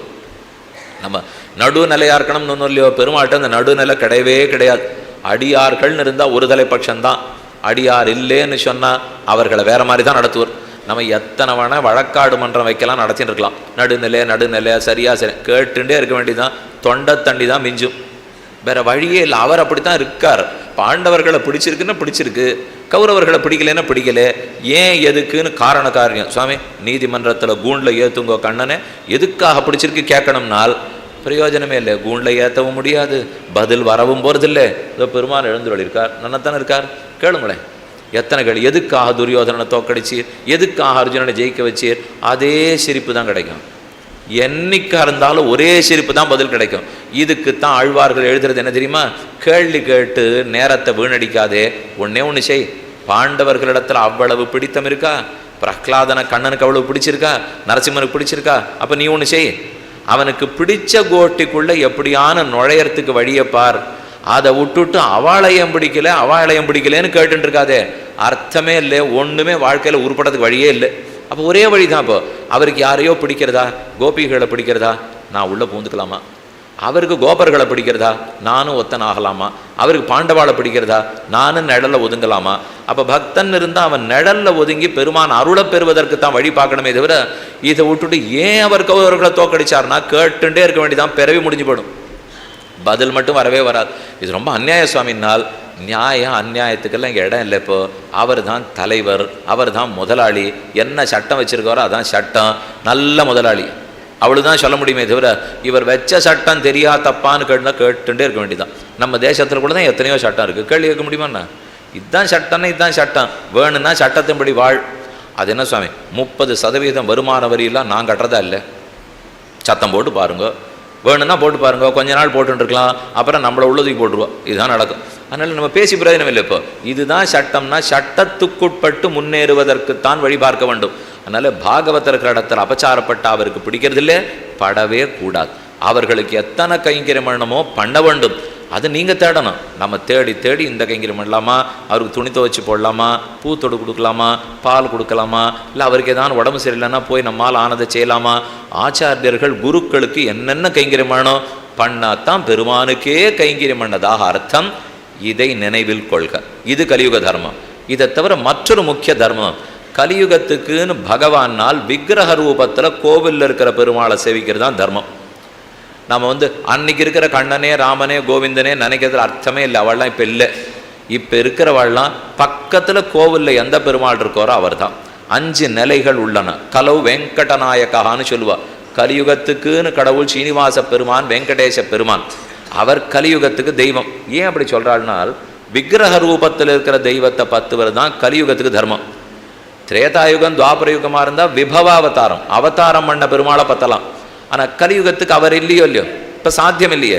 பெருமானுக்கு முதல் ரூபம் வைகுந்த ரூபம், 2வது ரூபம் பார்க்கடல் ரூபம், 3வது ரூபம் அவதாரங்கள்ங்கிற ரூபம், 4வது ரூபம் உள்ளேயே உட்காண்டிருக்கிற ரூபம் ஹார்ந்த ரூபம், 5வது ரூபம் அர்ச்சாவதார். கோவில் தோறும் ஸ்ரீரங்கத்தில் இருக்கார், திருக்குடந்தையில் இருக்கார், திருக்கண்ணபுரத்தில் இருக்கார், தேரெழுந்தூரில் இருக்கார், ஏதோ இடத்துல இருக்காரோ இல்லையோ. இந்த இடத்துல இப்போ பக்கத்தில் இருக்கார், இதோ வைகுண்ட பெருமாள் இருக்கார், நம்மாழ்வார் ஆதிப்பிரான் இருக்கார். இவர்கள் எல்லாரையும் சேவிக்கிறது தான் கலியுகத்துக்கு தர்மம். அப்போ அர்ச்சே விக்கிரக ரூபத்தில் இருக்கிற பெருமானுக்கு அந்த பெருமானுக்கு இருக்கிற அதே வைபவம் உண்டு. வைகுந்தநாதருக்கு ஏற்றான் விக்கிரக ரூபத்தில் எம் வீட்டுக்கு பக்கத்தில் இருக்கிற பெருமாளுக்கு அந்த வைபவம் கிடையாதுன்னு நினைக்காமல், அவரை விட இவர் தான் எளியவர், ஆகவே இவர் தான் பெருமை கொண்டவர்னு அவரை பற்ற வேண்டும். இது கலியுகத்துக்குன்னு இருக்கிற தர்மம். அப்போ எந்த கடவுளை பற்றணும்னால் விக்கிரக ரூபத்தில் கோயில் கொண்டிருக்கும் எளிமையான பகவானை பற்ற வேண்டும். என்ன சொல்லணும்னால் நாம சங்கீர்த்தனம் தான் சொல்ல வேண்டும். யார் பெருமானோட நம்மளை சேர்த்து வைப்பாள்னால் நேர பகவானை அண்டி ஆசிரியிக்க முடியாது. பக்தர்கள் பாகவதர்களோட சத் சங்கத்தில் தான் இருக்கணும். சரி, என்ன நடந்துக்கணும்? ஜீவராசிகளிடத்தில் எப்படி இருக்கணும்னா, அஹிம்சை இந்த யுகத்துக்கு மிகச்சிறந்த தர்மம். அஹிம்சா பரமோ தர்மஹான்னு சொல்லுவோம் இல்லையோ. யாருக்கும் ஹிம்சிக்கக்கூடாது, மனத்தால் ஹிம்சக்கூடாது, வாக்கால் ஹிம்சக்கூடாது, உடலால் ஹிம்சக்கூடாது, 3 செய்யக்கூடாது. ஒருத்தர் கெட்டு போயிடணும்னு நினைக்கவே கூடாது, ஒருத்தர் கெட்டு போயிடணும்னு வாயால் சொல்லவே கூடாது, ஏசக்கூடாது, கையால் அடிக்கிறது கூடவே கூடாது. அப்போ மனம் மொழி மெய் இந்த 3 நல்லத்தில் தான் ஈடுபடணும், தீயத்தில் ஈடுபடுத்தவே கூடாது. வீட்டில் இனிமே பேசச்சே கூட உயர்ந்த சொற்களைத்தான் பயன்படுத்தணும். இனிய உளவாக இன்னாத கூறல் கனியிருப்ப காய் கவர்ந்தற்று. தப்பு தப்பாக பேசிடுவோம், பேசினா அந்த குழந்தைகள் பார்த்துட்டே இருக்கா. அதுவும் இன்றைக்கி இருக்கிறவாளுக்கு புத்தி ரொம்ப கூர்மையாக இருக்குது. நம்ம எதையானு பேசுறதுக்குள்ள முதல்ல அவன் தான் தெரிஞ்சுக்கிறான். அப்படின்னா பேசக்கூடாதுன்னு அர்த்தம். சுவாமி அவள் பள்ளிக்கூடத்துக்கு போன அப்புறம் பேசிக்கிறேன் அப்படின்னா நினச்சின்னு இருக்கோன்னு அர்த்தம். தப்பை நினச்சின்னு இருக்கோம், வாயில் பேசலை. பிள்ளை கிளம்பி பள்ளிக்கூடத்துக்கு போனோன்னா கட்டான்னு வாயில் வந்ததுன்னா அது இன்னும் தப்பு. ஏன்னா மனசுலேயே நினைக்கக்கூடாது. அப்போ தப்பானதை நினைக்கக்கூடாது, தப்பானதை பேசக்கூடாது, தப்பை செய்யக்கூடாது. இது இத்தனை இதுக்கு முன் யுகத்திலே கொஞ்சம் தேவலையாக இருந்திருக்கலாம். இப்போ ஒரு உதாரணம் சொல்கிறேன், 6 நன்னா இங்கே பார்க்கணும். இப்போ விஷயத்தை நன்னா கிரகிச்சுங்க. இதற்கு முன் யுகத்தில் புலால் உண்ணுதல், மாம்சம் உண்ணுதல் சில பேருக்கு ஏற்றுக்கொள்ளப்பட்டிருந்தது. ஏன், ஒரு சில வகை அந்தணர்கள் கூட மாம்சம் உண்டு கொண்டிருந்தனர். அகஸ்தியரும் மாம்சர் உண்டதாக சில இடத்தில் காணப்படுகிறது, சிறந்த ரிஷி. அப்போ ஸ்ராத்த காலத்தில் கூட மாம்சம் பிரயோகப்படுத்தப்பட்டிருக்கிறதா தெரியறது. அப்படி இருக்கிறச்சே நாங்கள் சாப்பிட்டா என்ன கேட்கலாமோ இல்லையோ. ஆனால் ரிஷிகளெல்லாம் கூடி சொல்லியிருக்கிறது, கலியுகத்தில் புலால் உண்ணுதல் கூடாது, அஹிம்சையத்தான் கடைப்பிடிக்க வேண்டும் யாராக இருந்தாலும். அப்போ என்ன கேட்பா, பிராமணர்கள் தானே மாம்சம் சாப்பிடக்கூடாதுன்னால் கலியுகத்துக்கு இல்லை, பிராமணர்களே இதுக்கு முன் யுகத்தில் கூட சில சமயம் சில சந்தர்ப்பங்களில் மாம்சம் சாப்பிட்டுள்ளனர். ஆனால் பீஷ்மாச்சாரியர் அம்பு படுக்கையில் படுத்துட்டு இருக்கார், பக்கத்தில் தர்மபுத்திரனுக்கு உபதேசிக்கிறார். அப்போ அவன் கேட்குறான், நம்மெல்லாம் க்ஷத்ரியாளாச்சே, நாம் சாப்பிடலாமோ இல்லையோ, மாம்சம் சாப்பிடலாமான்னு கேட்குறான். பீஷ்மர் சொல்கிறார் இல்லைங்கிறார் அவர், நான் சாப்பிட்டது இல்லைங்கிறார் அவர். புலால் உண்ணுதல் எவ்வளவு தாழ்ந்ததுங்கிறதுக்கு அவர் வரிசை காரணங்கள் கொடுக்குறார். அதில் முக்கிய காரணம், அந்த ஜீவராசியை கொல்லும்போது அது மனசு ரொம்ப நடுங்கும், பயப்படும். அது பயப்பட்டு கொல்லப்பட்டு சாப்பிட்டதுக்கு நான் காரணமாக இருக்கவே கூடாதுங்கிறாரு. இதுதான் அவர் சொல்லியிருக்கிற காரணம். ஒரு ஜீவராசி அதை கழுத்தை நெரிச்சுப்பாளோ இல்லையோ, நெரிச்சு தானே கொல்ல முடியாது. என்ன வேணா இருக்கட்டும், எத்தத்தையும் சாப்பிட்றோம். அது சாப்பிடச்சு அதுக்கு உயிர் போகிறது பாருங்க. உயிர் போகிற தருணம் தீனமாக பார்க்குமா, என்ன கொல்றையே அப்படின்னு அது பார்க்குறது இல்லையோ, அந்த அந்த இடத்துக்கு நீ காரணமாகவே கூடாது. அது பெரும் பாப்பத்தை உனக்கு கொடுத்துடுறது. அப்போ தர்மபுத்திரன் கேட்குறான், இதெல்லாம் நடந்தது துவாபர யுகத்தில், இந்த யுகத்தில் இல்லை. துவாபர யுகத்திலேயே பீஷ்மாச்சாரியர் உபதேசம் பண்ண ஆரம்பிச்சுட்டார். ஏனால் அடுத்து வரப்போவது கலியுகம். கலியுகத்துக்கு தர்மம் அஹிம்சை என்பதை தெளிவாக வச்சுருக்கார். அப்போ இப்போ சொல்கிறாளோ இல்லையோ, வேட்டையாடுவது கூடாது, எங்கேயும் கூடாதுன்னுட்டாலே, அரசாங்கத்திலே கூடாதுன்னுட்டா, பலி கொடுக்கறது கூடாது. உடனே கேட்போம், முன்னாடி பலியெல்லாம் கொடுத்துட்டு இருந்தமே சுவாமினால், வித்தியாசம் பாருங்க. ஏன் அப்போ பண்ணுற தப்பை கூட இப்போ கூடாதுங்கிறா? ஏன் கொஞ்ச நாள் முன்னாடி வரைக்கும் பலதாரம் இருந்துதா? இப்போ தானே சனாதன தர்மத்தில் ஒரு மனைவி, இந்த மனைவி ஒத்துண்டா தான், இல்லைன்னா தான் அடுத்த மனைவியை கல்யாணம் பண்ணிக்கலாம்னு வச்சுருக்காளோ இல்லையோ. ஆனால் முன்னாடி நிறைய பேர் பண்ணிட்டு இருந்திருக்காளே. இப்போ தசரதர் பண்ணிட்டு இருந்திருக்கார், ராமன் பண்ணிக்கல, சரி, மற்ற எத்தனையோ பேர் 2 மனைவி 3 மனைவி பண்ணிட்டு இருக்கார். சாமி அவள்லாம் பண்ணிட்டு இருக்காளே, நீங்கள் இப்போ கூடாதுங்கிறீள். இதே மாதிரி தான் அவள்லாம் புலால் சாப்பிட்ருக்காளே, இப்போ ஏன் கூடாதுங்கிறீள். அவரெல்லாம் போய் சொல்லியிருக்காளே, இப்போ ஏன் கூடாதுங்கிறீள். ஒரு முக்கியமான காரணத்தை மனசில் வச்சுங்க. ஏன் கலியுகத்தில் மட்டும் இப்போ வந்தால் கூடாது கூடாது கூடாதுங்கிறா? இன்னும் கேட்டால் இது கூட நடந்திருக்கு. இப்போ பிராமணர்கள் க்ஷத்ரியர்கள் கல்யாணம் பண்ணிட்டு இருந்திருப்பா, க்ஷத்ரியர்கள் வைசியர்கள் கல்யாணம் பண்ணிட்டு இருந்திருப்பா. ஏன் ஜமதக்னி பரசுராமரை பெத்த அவா 2 பேருக்குமே, ரிச்சிகருங்கிற முனிவருக்கு தான் சத்தியவதிங்கிற பெண்ணை கல்யாணம் பண்ணி கொடுத்தா. அந்த பெண்ணு பேர்க்கச்சே க்ஷத்ரிய பெண், ஆனால் கல்யாணம் பண்ணி கொடுத்தது பிராமண ரிஷிக்கு. நீங்கள் இப்போ என்னமோ இவ்வளவு சத்தம் போடுறீங்களே, மாற்றி மாற்றி கல்யாணம் பண்ணிக்கிறாள்ட்டு அப்போவே நடந்திருக்கே. இப்போ என்னெல்லாம் வம்போ மொத்தத்தையும் உடைச்சிட்டேன், எல்லாத்தையும் சொல்லிட்டேன். இப்போ இருந்தாலும் அதுக்கு இருக்கிற பதிலை நன்னா வாங்கிக்கோங்க. இத்தனை நாள் சொன்னதை மட்டும் கேட்டு பிரயோஜனம் இல்லை. ஆஹா, இப்போ அவர் சொன்னதுலேருந்து பிராமணர்கள் மாம்சம் சாப்பிட்டுருக்கான்னு தெரிஞ்சுன்னுட்டேன். அதுதான் புரிஞ்சு போச்சு. இப்போ பலி கொடுத்துருக்கா தெரிஞ்சுது, வேட்டையாடிருக்கா தெரிஞ்சது, மாற்றி கல்யாணம் பண்ணியிருக்கா தெரிஞ்சிருக்கு. இது போரும் சுவாமி, நீர் வந்த பயனை அடைஞ்சுட்டீர். இதுதான் இப்போ உங்களுக்கு தோணும். வந்த பயனெல்லாம் அடையலை, நான் இப்போ என்ன சொல்ல போகிறேங்கிறத கேட்டுன்னு முடிச்சுடுங்க. இப்போ இது இத்தனையும் அவர்கள் பண்ணியிருந்தாலும் அந்த யுகத்துக்கு தக்க பிராயசித்தத்தை செய்யும் தகுதியும் ஆற்றலும் உடையவர்களாக இருந்தனர். இப்போ ஒன்று சாப்பிட்டோம்னா அதுக்கு ஒரு பிராயசித்தம் இருக்குன்னு வச்சுக்கோ. அந்த பிராயசித்தம் பண்ணுறதுக்கு அவளுக்கு நேரமும் இருந்தது, சக்தியும் இருந்தது. இப்போ நேரமும் இல்லை, சக்தி, பிராயசித்தம் என்னதுன்னே தெரியாதே. அதை முதல்ல நான் படித்தான்னா அப்புறம் பண்ணான்னா அது தப்பாக இருக்கா சரியா இருக்கான்னு தெரிஞ்சுக்காது. அப்போ அதுக்கு வாய்ப்பே இல்லை பாருங்க. பிராயசித்தம் பண்ணி குற்றத்தை சரிப்படுத்திக்க முடியலன்னா ஒரே வழி என்ன, குற்றத்தை பண்ணாமல் இருக்கிறது தான் வழி. இதுக்கு முன்யுகத்தோடு நம்ம ஒப்பிட்டு பார்த்தா அர்த்தமே இல்லை. இப்போ முன்யுகத்தில் நடந்திருக்கேன்னா பிராயசித்தம் தேடுற தெம்பு இருந்தது. இன்னைக்கு பிராயசித்தம் தேடுற ஆற்றல் எங்கள் இடத்துல இல்லை. 1008 காயத்ரி பண்ணினா 3 மணி நேரம் ஆகும். யார் உட்கார்றது? இப்போ இந்த குற்றத்துக்கு மணிகர்ணிகா காட், ஹரிச்சந்திரா காட், இது முதலான காசிக்கு போனீங்கன்னா காசியில் 64 கட்டம் இருக்குது. நான் இப்போ ஒரு குற்றம் பண்ணிட்டேன்னு வச்சுங்களேன், தொடக்கூடாத ஒரு பிரேதத்தை தொட்டுட்டேன். ஏதோ எனக்கு ஒரு தீட்டு பிடிச்சுன்னு கொடுத்து, அந்த தீட்டை பிடிச்சுன்னு என்ன பண்ணலாம், 64 கட்டத்தில் போய் தீர்த்தமாட்டுவானுவா. சுவாமி நானும் அந்த மாதிரி ஆகணுங்கிறீரா?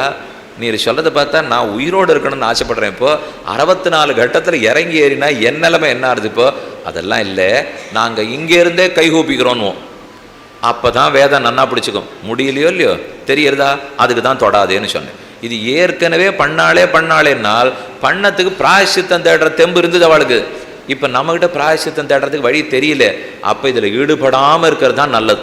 அதனால தான் மாம்சம் தவிர்க்கப்பட வேண்டும், பலதாரமணம் தவிர்க்கப்பட வேண்டும், அபச்சாரங்கள் தவிர்க்கப்பட வேண்டும். இதே பாகவத அபச்சாரம் முன்யுகத்திலையும் பட்டிருந்தா அந்த அபச்சாரத்துக்கு அவளால் பிராயசித்தம் தேட முடிஞ்சிருக்கு. ஆனால் இப்போ ஏன் நீங்கள் ஹிரண்யகசிபு பட்டான் ஹிரண்யகசிபு 1 கோடி வருஷம் தபஸ் பண்ணானே, அதுக்கு அவனுக்கு சக்தி இருந்தது. நமக்கு இப்போ ஹிரண்யகசிபாக இருக்கிறது கூட சக்தி இல்லை. சாமி எதுக்குமே சக்தி இல்லை சுவாமி. விட்டீர்னா திரும்பி போய் ஏதோ மோர் சாதமோ என்னமோ சாப்பிட்டுட்டு படுத்துப்போம். இது அவ்வளோதான் ஆச்சு, இன்னையோட முடிஞ்சுது. இப்போ இதை விட்டுட்டு என்னமோ 1 கோடி வருஷம் தபஸ் முடியாதோ இல்லையா, தெரியறதோ இல்லையா முடியாதுன்னுட்டு, அப்போ இந்த தப்பில் ஈடுபடாது இருக்கணும். அவ்வளவுதான் வழி. அதனால் கலியுகம்னு இருந்தால் நாம் இந்த தவறுகளில் நீ ஈடுபடவே கூடாது. சாமானிய தர்மம் பாருங்க, அஹிம்சை. செடி கொடி வெட்டுறது கூட கூடாது, அதுதான் அஹிம்சை. நமக்கு வேணுங்கிற இடத்துல பெருமானுக்கு புட்பம் பறிக்க போகிறோம், ஒரு நிலத்தை சரிப்படுத்துகிறோம்னா பண்ணலாமே தவிர வெறும ஒரு செடி முளைச்சிருக்குன்னா இது சுமாராக இருக்குது, வெட்டி விட பண்ணக்கூடாது. எவ்வளோ தப்பு சொல்கிறா. நம்ம போய் ஒரு பூங்காவில் உட்காந்து கதை பேசிட்டு இருக்கோமோ இல்லையோ, சில பேருக்கு பழக்கம் அங்கே இருக்கிற புல் மொத்தத்தையும் பிடுங்கி போட்டுருவோம் 1/2 மணிக்குள்ளே. சாமி நாங்கள் பாட்டு என்னத்தையோ வளர்த்து வச்சுருக்கோம், நீர் பேசணுன்னா பேசிட்டு போம், இல்லைன்னா மேலே நாற்காலியில் உட்காந்து பேசும், நீர் உட்காந்து இதுதான் கிடச்சிதான்னால் அந்த புல்லை பிடிங்கினா பெரிய ஹிம்சைங்கிறது. அது ஹிம்சை. இப்போ அந்த புல்லுக்குள்ள ஜீவராசிகள் இருக்கலாம், பிடுங்கக்கூடாது. மரத்தில் ஜீவராசிகள் இருக்கலாம், பிடுங்கக்கூடாது. எந்த எலி பூனை நாய் நரி ஒன்றுத்தையும் பிடுங்கக்கூடாது, துன்புறுத்தக்கூடாது. அதுகளுக்கு சோறு போடணும். தினப்படி பூதஹிதத்துக்கு நடக்கணுங்கிற 5 பஞ்சமகா யஜ்யம்னு சொல்லுவா. அதில் பூத யஜ்யம்ங்கிறது நாய் பூனை எலி கரப்பாம்பூச்சி என்னென்ன முடியுமோ நாம் அதுக்கு சோறு போடணும். ஆனால் நாம் அத்தனைக்கும் மருந்து வச்சுட்டு இருக்கோம், வச்சு அழிச்சுட்டு இருக்கமேனால். இப்போ வீட்டில் இருக்குதுன்னு சொன்னால் துரத்துறதுக்கு வழி பார்க்கலாம், கதவை சாத்தி வச்சுக்கலாம், அதை செய்யலாம். வலையை அடித்து வச்சுங்கோ, கதவை சாத்தி வச்சுங்கோ, உள்ளே வராத பார்த்துங்கோ. ஆனால் வந்த பிற்பாடு கொல்றது பெரும் குற்றமாகிறது. இந்த மாதிரி கொஞ்சம் வித்தியாசத்தை ஞாபகம் வச்சுங்கோ. நான் சொல்கிறது என்ன சாமி நடைமுறைக்கு உதவாதுன்னு சொல்லிடக்கூடாது. உங்களுக்கு உண்மை புரிஞ்சுதுன்னா அதை நீங்கள் தெரிஞ்சு போயிடும். ஏன்னா முன்னால் நமக்கு அதுக்கு இருக்கிற தெம்பு இருந்தது, இப்போ இல்லை. எப்போ இல்லையோ முதல்ல இதுக்கு நேரம் ஒதுக்கிறதுக்கே இல்லையே. நம்ம இதெல்லாத்தையும் தெரிஞ்சுன்னு பிராயச்சித்தமானால் பண்ணுறதுக்கே நேரம் இல்லையோ. எப்போ இதுக்கு நேரம் இல்லையோ அப்போ குற்றத்தை பண்ணுறதுக்கு நேரம் இல்லைன்னு விட்டுடணும். அதனால தான் மாம்சம் தவிர்க்கப்பட வேண்டும். பீஷ்மாச்சாரியர் எப்போ சொல்லிட்டார். இதை தனவுத்திரனா க்ஷத்ரியனாக இருந்தால் கூட, அரசனாக இருக்கிற இராணுவ வீரனாக இருந்தால் கூட சாப்பிடக்கூடாதுன்னு பீஷ்மர் சொல்லியிருக்கார். அப்படின்னா அவ்வளவு பலம் கிடைக்கும்னால் அப்போ பெருமானுக்கு கண்டரோல நைவேத்தியம் பண்ணத்தைத்தான் சாப்பிடணும். மாம்சம் முதலானவை தவிர்க்கப்பட வேண்டும். ஆகாரம் சுத்தமாக நியமத்தோடு இருக்க வேண்டும். நாம சங்கீர்த்தனம் பண்ண வேண்டும். ஹிம்சையில் ஈடுபடுவது கூடவே கூடாது. இதை போல சாமானிய தர்மங்களை கடைப்பிடிக்கணும். ஏகதார விரதனாத்தான் இருக்கணும். பிரம்மச்சரிய விரதத்தை முடிஞ்ச அளவு கடைப்பிடிக்க வேண்டும். இல்லையே அந்த நாளில் நிறையா பேரை கல்யாணம் பண்ணிட்டு ரொம்ப ஆனந்தமாக அனுபவிச்சாள்னால் முதல் காரியம் அந்த சக்தியெலாம் இல்லையே. இப்போ ஒன்றும் இல்லை, எதையோ சாப்பிட்றதுக்குள்ளே சக்கரை வியாதி, ஏதோ சாப்பிட்றது நன்னா. இப்போ முன்னாடி ஒன்றும் வேண்டாம், ஸ்ராத்தத்துக்கு பிராமணாவை கூப்பிடுவா. அப்போல்லாம் கூப்பிட்டு சாதம் பண்ணுறதுக்கு திதிக்கு உட்கார வைக்கிறாளோ இல்லையோ, நன்னா 3/4 மணி நேரம் சாப்பிடுவா. இப்போ அது சாப்பிட்றது கூட ஆள் கிடையாது, எதுக்குமே கிடையாது. ஓஹோன்னு பண்ணி வச்சுட்டு இருப்போம். போரும் நீங்கள் எங்கே வேணா போங்கோ, எந்த கல்யாணத்தில் எங்கே உட்காத்தி வைங்கோ, சாமி துளி கொஞ்சம் போடும், பயமாக இருக்குது. ஏதாவது சக்கரை பொங்கல்னு காகிதத்தில் எழுதினாலே அது 180 இருக்கிறது 230 ஆகிடும். அந்த அளவுக்கு பயத்தில் இப்போ தவிச்சுட்டு இருக்கோம். அப்போ இவ்வளவு தான் சக்தின்னு தெரிஞ்சு போச்சோ இல்லையோ. இந்த சக்திக்கு தகுந்த வாழ்க்கையை அமைச்சுக்கணுமே தவிர, இப்போ இந்த சக்தியை வச்சுன்னு வசிஷ்டாச்சாரியர் இப்படி சாபம் கொடுத்தாரு, விஸ்வாமித்திரர் அப்படி கொடுத்தாரு, நானும் சாபம் கொடுக்குறேன்னு ஆரம்பிச்சா இது நடவாத செயல். இப்போ கலியுகத்துக்கு என்ன சக்தி உள்ளதோ அதற்கு தகுந்து தான் நாம் செயல்பட வேண்டும். இது கலியுகத்துக்குன்னு இருக்கிற தர்மம். கடைசியாக ஒரே ஒரு விஷயம், அத்தோட 5 நிமிஷத்தில் சொல்லி முடிச்சுடுறேன். பரீட்சித்தும் அதே கலியும் பேசிக்கிறான். பரீட்சித் மகாராஜன் கலியை பார்த்து என் நாட்டை விட்டு வெளியில் போங்கிறான். கலி சொல்லித்து அது எப்படி போவேன், என்னை பகவான் தான் சிட்டிச்சிருக்காரு, என்னை ஏன் வயிறு எழுந்தது. கிருதயுகம் திரேதாயுகம் துவாபர யுகத்தை எந்த கடவுள் சிட்டித்தாரோ கலியுகத்தையும் அவர் தான் சிட்டிச்சிருக்கார். என்ன தப்பு சொல்லாதே. இப்போ பாம்பை பார்த்து அடிக்க போகிறோம், பாம்பு கேட்குறது என் பல்லில் விஷத்தை கொடுத்தது நானா கடவுளான்னு. நானா என் பல்லில் விஷத்தை கொடுத்தேன், கடவுள் தான் எனக்கு கொடுத்தார், அப்போ அவரை தான் கேட்க வேண்டும். அதே போல் கலியை கேட்கணுனால கலியை கேட்டு பிரயோஜனம் இல்லை. பரீட்சித்து கேட்டான். கலி பதில் சொல்லித்து, உன் நாட்டுக்குள்ளேயே எனக்கு ஓரமாக தங்கறதுக்கு இடம் கொடுத்துரும், நான் அங்கே இருந்துடுறேன். என்னது என் நாட்டுக்குள்ளே தங்க இடம் கொடுக்கணுமா, எனக்கு ஒரு இடத்த கொடு, நான் அங்கே இருக்கேன், உன் பிரஜைகளை அங்கே வராமல் பார்த்துக்கேன். கலி பதில் சொல்கிறது, நீ அந்த இடத்துக்கு வராத பார்த்துக்கோ, அப்போ கலியுகம் அவளை படுத்தவே படுத்தாது. ஒரு இடத்துக்குள்ளே என்னென்னது தீய, நம்ம வீட்டில் குப்பை சத்தை நிறையா இருக்குது, அது எல்லாத்துக்கும் ஒரு கிடங்கு வச்சுருப்போம், அதுக்குன்னு ஒரு உள்ளு வச்சுருப்போம், அதில் கொண்டு போய் போட்டணும். யாரானு வந்திருக்கிற விருந்தாலே அந்த உள்ளு பக்கம் போனால் சுவாமி அங்கே போகாதீங்கன்னுவோம். ஏன் ஏதானும் பூத்தம் பேய் பிசாசெல்லாம் இருக்காங்கன்னு, இல்லை நம்ம வீட்டு தட்டுமுட்டு சாமான்லாம் அங்கே தான் இருக்குது, அதனால் அங்கே போகாதீங்க. போகாட்டா அந்த தூசி தும்பு படாதோ இல்லையோ. அதே போல் கலி சொல்லித்து, எனக்குன்னு 4 இடத்த ஒதுக்கி கொடுத்துரு, நான் மாட்டுக்கு அங்கே இருக்கேன், அங்கே நீங்கள் யாரும் வர வேண்டாம் அப்படின்னு சௌக்கியமாக இருந்தது. சரின்னு பரீட்சித்து இடத்த ஒதுக்குறான். தியூதம் பானம் ஸ்திரியா சூனா யத்ர அதர்ம சதுர்விதா புனச்ச யாச்சமானாய ஜாதரூபம் அதாத் பிரபு தியூதம். முதல்ல 4 வீட்டை ஒழிச்சு கொடுத்தான். கலி சரின்னு வாங்கிடுது. வாங்கிக்க உள்ளே போட்டு சொல்கிறது, இது சின்ன இடமா இருக்குது, நான் ரொம்ப பெரியவன், வீடு போகாதுன்னு. சரி இன்னொரு இடம் கொடுத்தான், இதுவும் போகாது, நான் ரொம்ப பெருமனானவன், இன்னும் 2 வீடு கொடுத்தான். இல்லை போகாது, இன்னும் 1 வீடு கொடுத்தான். இல்லை 10 வீடு கொடுத்தான். அது அத்தனை சரி இந்த இடம் கொஞ்சம் தேவையில்லை, நான் இனிமேல் இங்கே வாழ்ந்துக்கிறேன், நீங்கள் யாரும் இங்கே வராதிங்க. என்ன இடம் பாருங்க. தியூதம், எந்த இடத்தில் சூதாட்டம் ஆடப்படுகிறதோ, பானம், எங்கு கள்ளு குடிக்கப்படுகிறதோ, ஸ்திரியா, எங்கே பெண்கள் அவமரியாதைப்படுத்தப்படுகிறார்களோ, சூனா, ஸ்திரியா சூனா, பிராணிகள் எங்கே வதைக்கப்படுகின்றனவோ, இந்த 4 வித அதர்மம் இருக்கும் இடத்தில் கலி தலைவிரித்தாடும். நன்னா மனசில் வாங்கிட்டுருங்க. இந்த 4 கிட்ட போகவே கூடாது. சூதாட்டம், கள்ளு குடித்தல், பெண்களை அவமரியாதை செய்தல், ஹிம்சித்தல், பிராணிகளை வதம் செய்தல். இதுக்குள்ளே என்னெல்லாம் சேர்ந்துடும் நான் இப்போ சொல்லவே வேண்டாம், உங்களுக்கே தெரியும். இந்த 4 இடத்துலையும் கலி இருக்கும். கலிக்கு போகிறல, எனக்கு இன்னும் இடம் கொடு. புனச்ச யாச்சமானாய, எனக்கு மறுபடியும் வேணும்னு கேட்டது இல்லையோ. ஜாத ரூபம் அதாத் பிரபு, தங்கத்தில் விருப்பம் இருக்கும் இடத்தில் கலி இருப்பான்னு எடுத்து. பாரத தேசம்தான் தங்கத்தில் அதிகமான இறக்குமதி, சேர்த்து ஞாபகம் வச்சுக்கோ. புனச்ச யாச்சமானாய ஜாத ரூபம் அதாத் பிரபு, தங்கத்தில் விருப்பம் இருந்தாலே, அது ஏதோ வருஷத்துக்கு ஒரு நாள் வருது, என்ன விளம்பரம், இந்த நாளில் தங்கம் வாங்கினா 4 மடங்கு ஆகிடுங்கிறான். அந்த நாளுக்கும் தங்கத்துக்கும் எந்த சம்மந்தம் இருக்கிறதா எந்த புராணத்துலையும் இல்லை. அதை கண்டுபிடிச்சி சொல்லிடுவா. திடீர்னு ஒரு நாள் பச்சை புடவை அண்ணனுக்கு வச்சு கொடுத்தா ஓஹோன்னு இருப்பான்வா. ஊரில் இருக்கிற பச்சை புடவையெல்லாம் ஊற்றுரும். ஸோ எந்த புராணத்தில் இருக்குன்னார்? 19வது புராணத்தில் இருக்குன்னார். எங்கேயோ இருக்கு போல் இருக்கேன்னு தேடு பூசு இருக்கிற புராணமே 18 தான். அதனால் என்ன பண்ணால் ரொம்ப சௌக்கியமாக 19வது புராணத்துலன்னு இல்லைன்னு அர்த்தம். இது நானாக கற்பனை பண்ணியிருக்கேன், இட்டு கட்டியிருக்கேன்னு அர்த்தம். அதனால் எங்கே தங்கத்தில் விருப்பம் இருந்தாலும் கலி இருப்பார். ததா அன்ருத்தம் மதம் காமம் ரஜோ வைரஞ்ச பஞ்சமம். அன்ருத்தம், எந்த இடத்தில் பொய் கூறப்படுகிறதோ, இது அடுத்த 5 வீடு, இப்போ முதல் 5 வீடு ஆயிடுத்து, அடுத்த 5 வீடு. அன்ருத்தம் பொய் சொல்கிறது, மதம் ஆணவம் செருக்கு.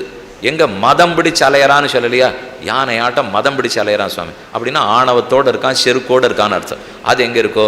காமம், அதிக ஆசை, பேராசை, இது வேணும் அது வேணும், இது அனுபவிக்கணும் அது அனுபவிக்கணும், காமம். காமம் இருக்கிற இடத்துல ரஜஹா, ரஜஹா வைரம், கோபம் இருக்கிற இடத்துல. காமம்னாலே கோபம் உடனே ஒரு தாய் பிள்ளை 2 சேர்ந்து வந்துடும். அதனால் காமம், கோபம், வைரம், பகைமை, யாரை பார்த்தாலும் பிடிக்கல, ஏதோ பகமை. இந்த 5 இடத்தையும் கொடுத்தார். மொத்தம் இப்போ 5 5 10.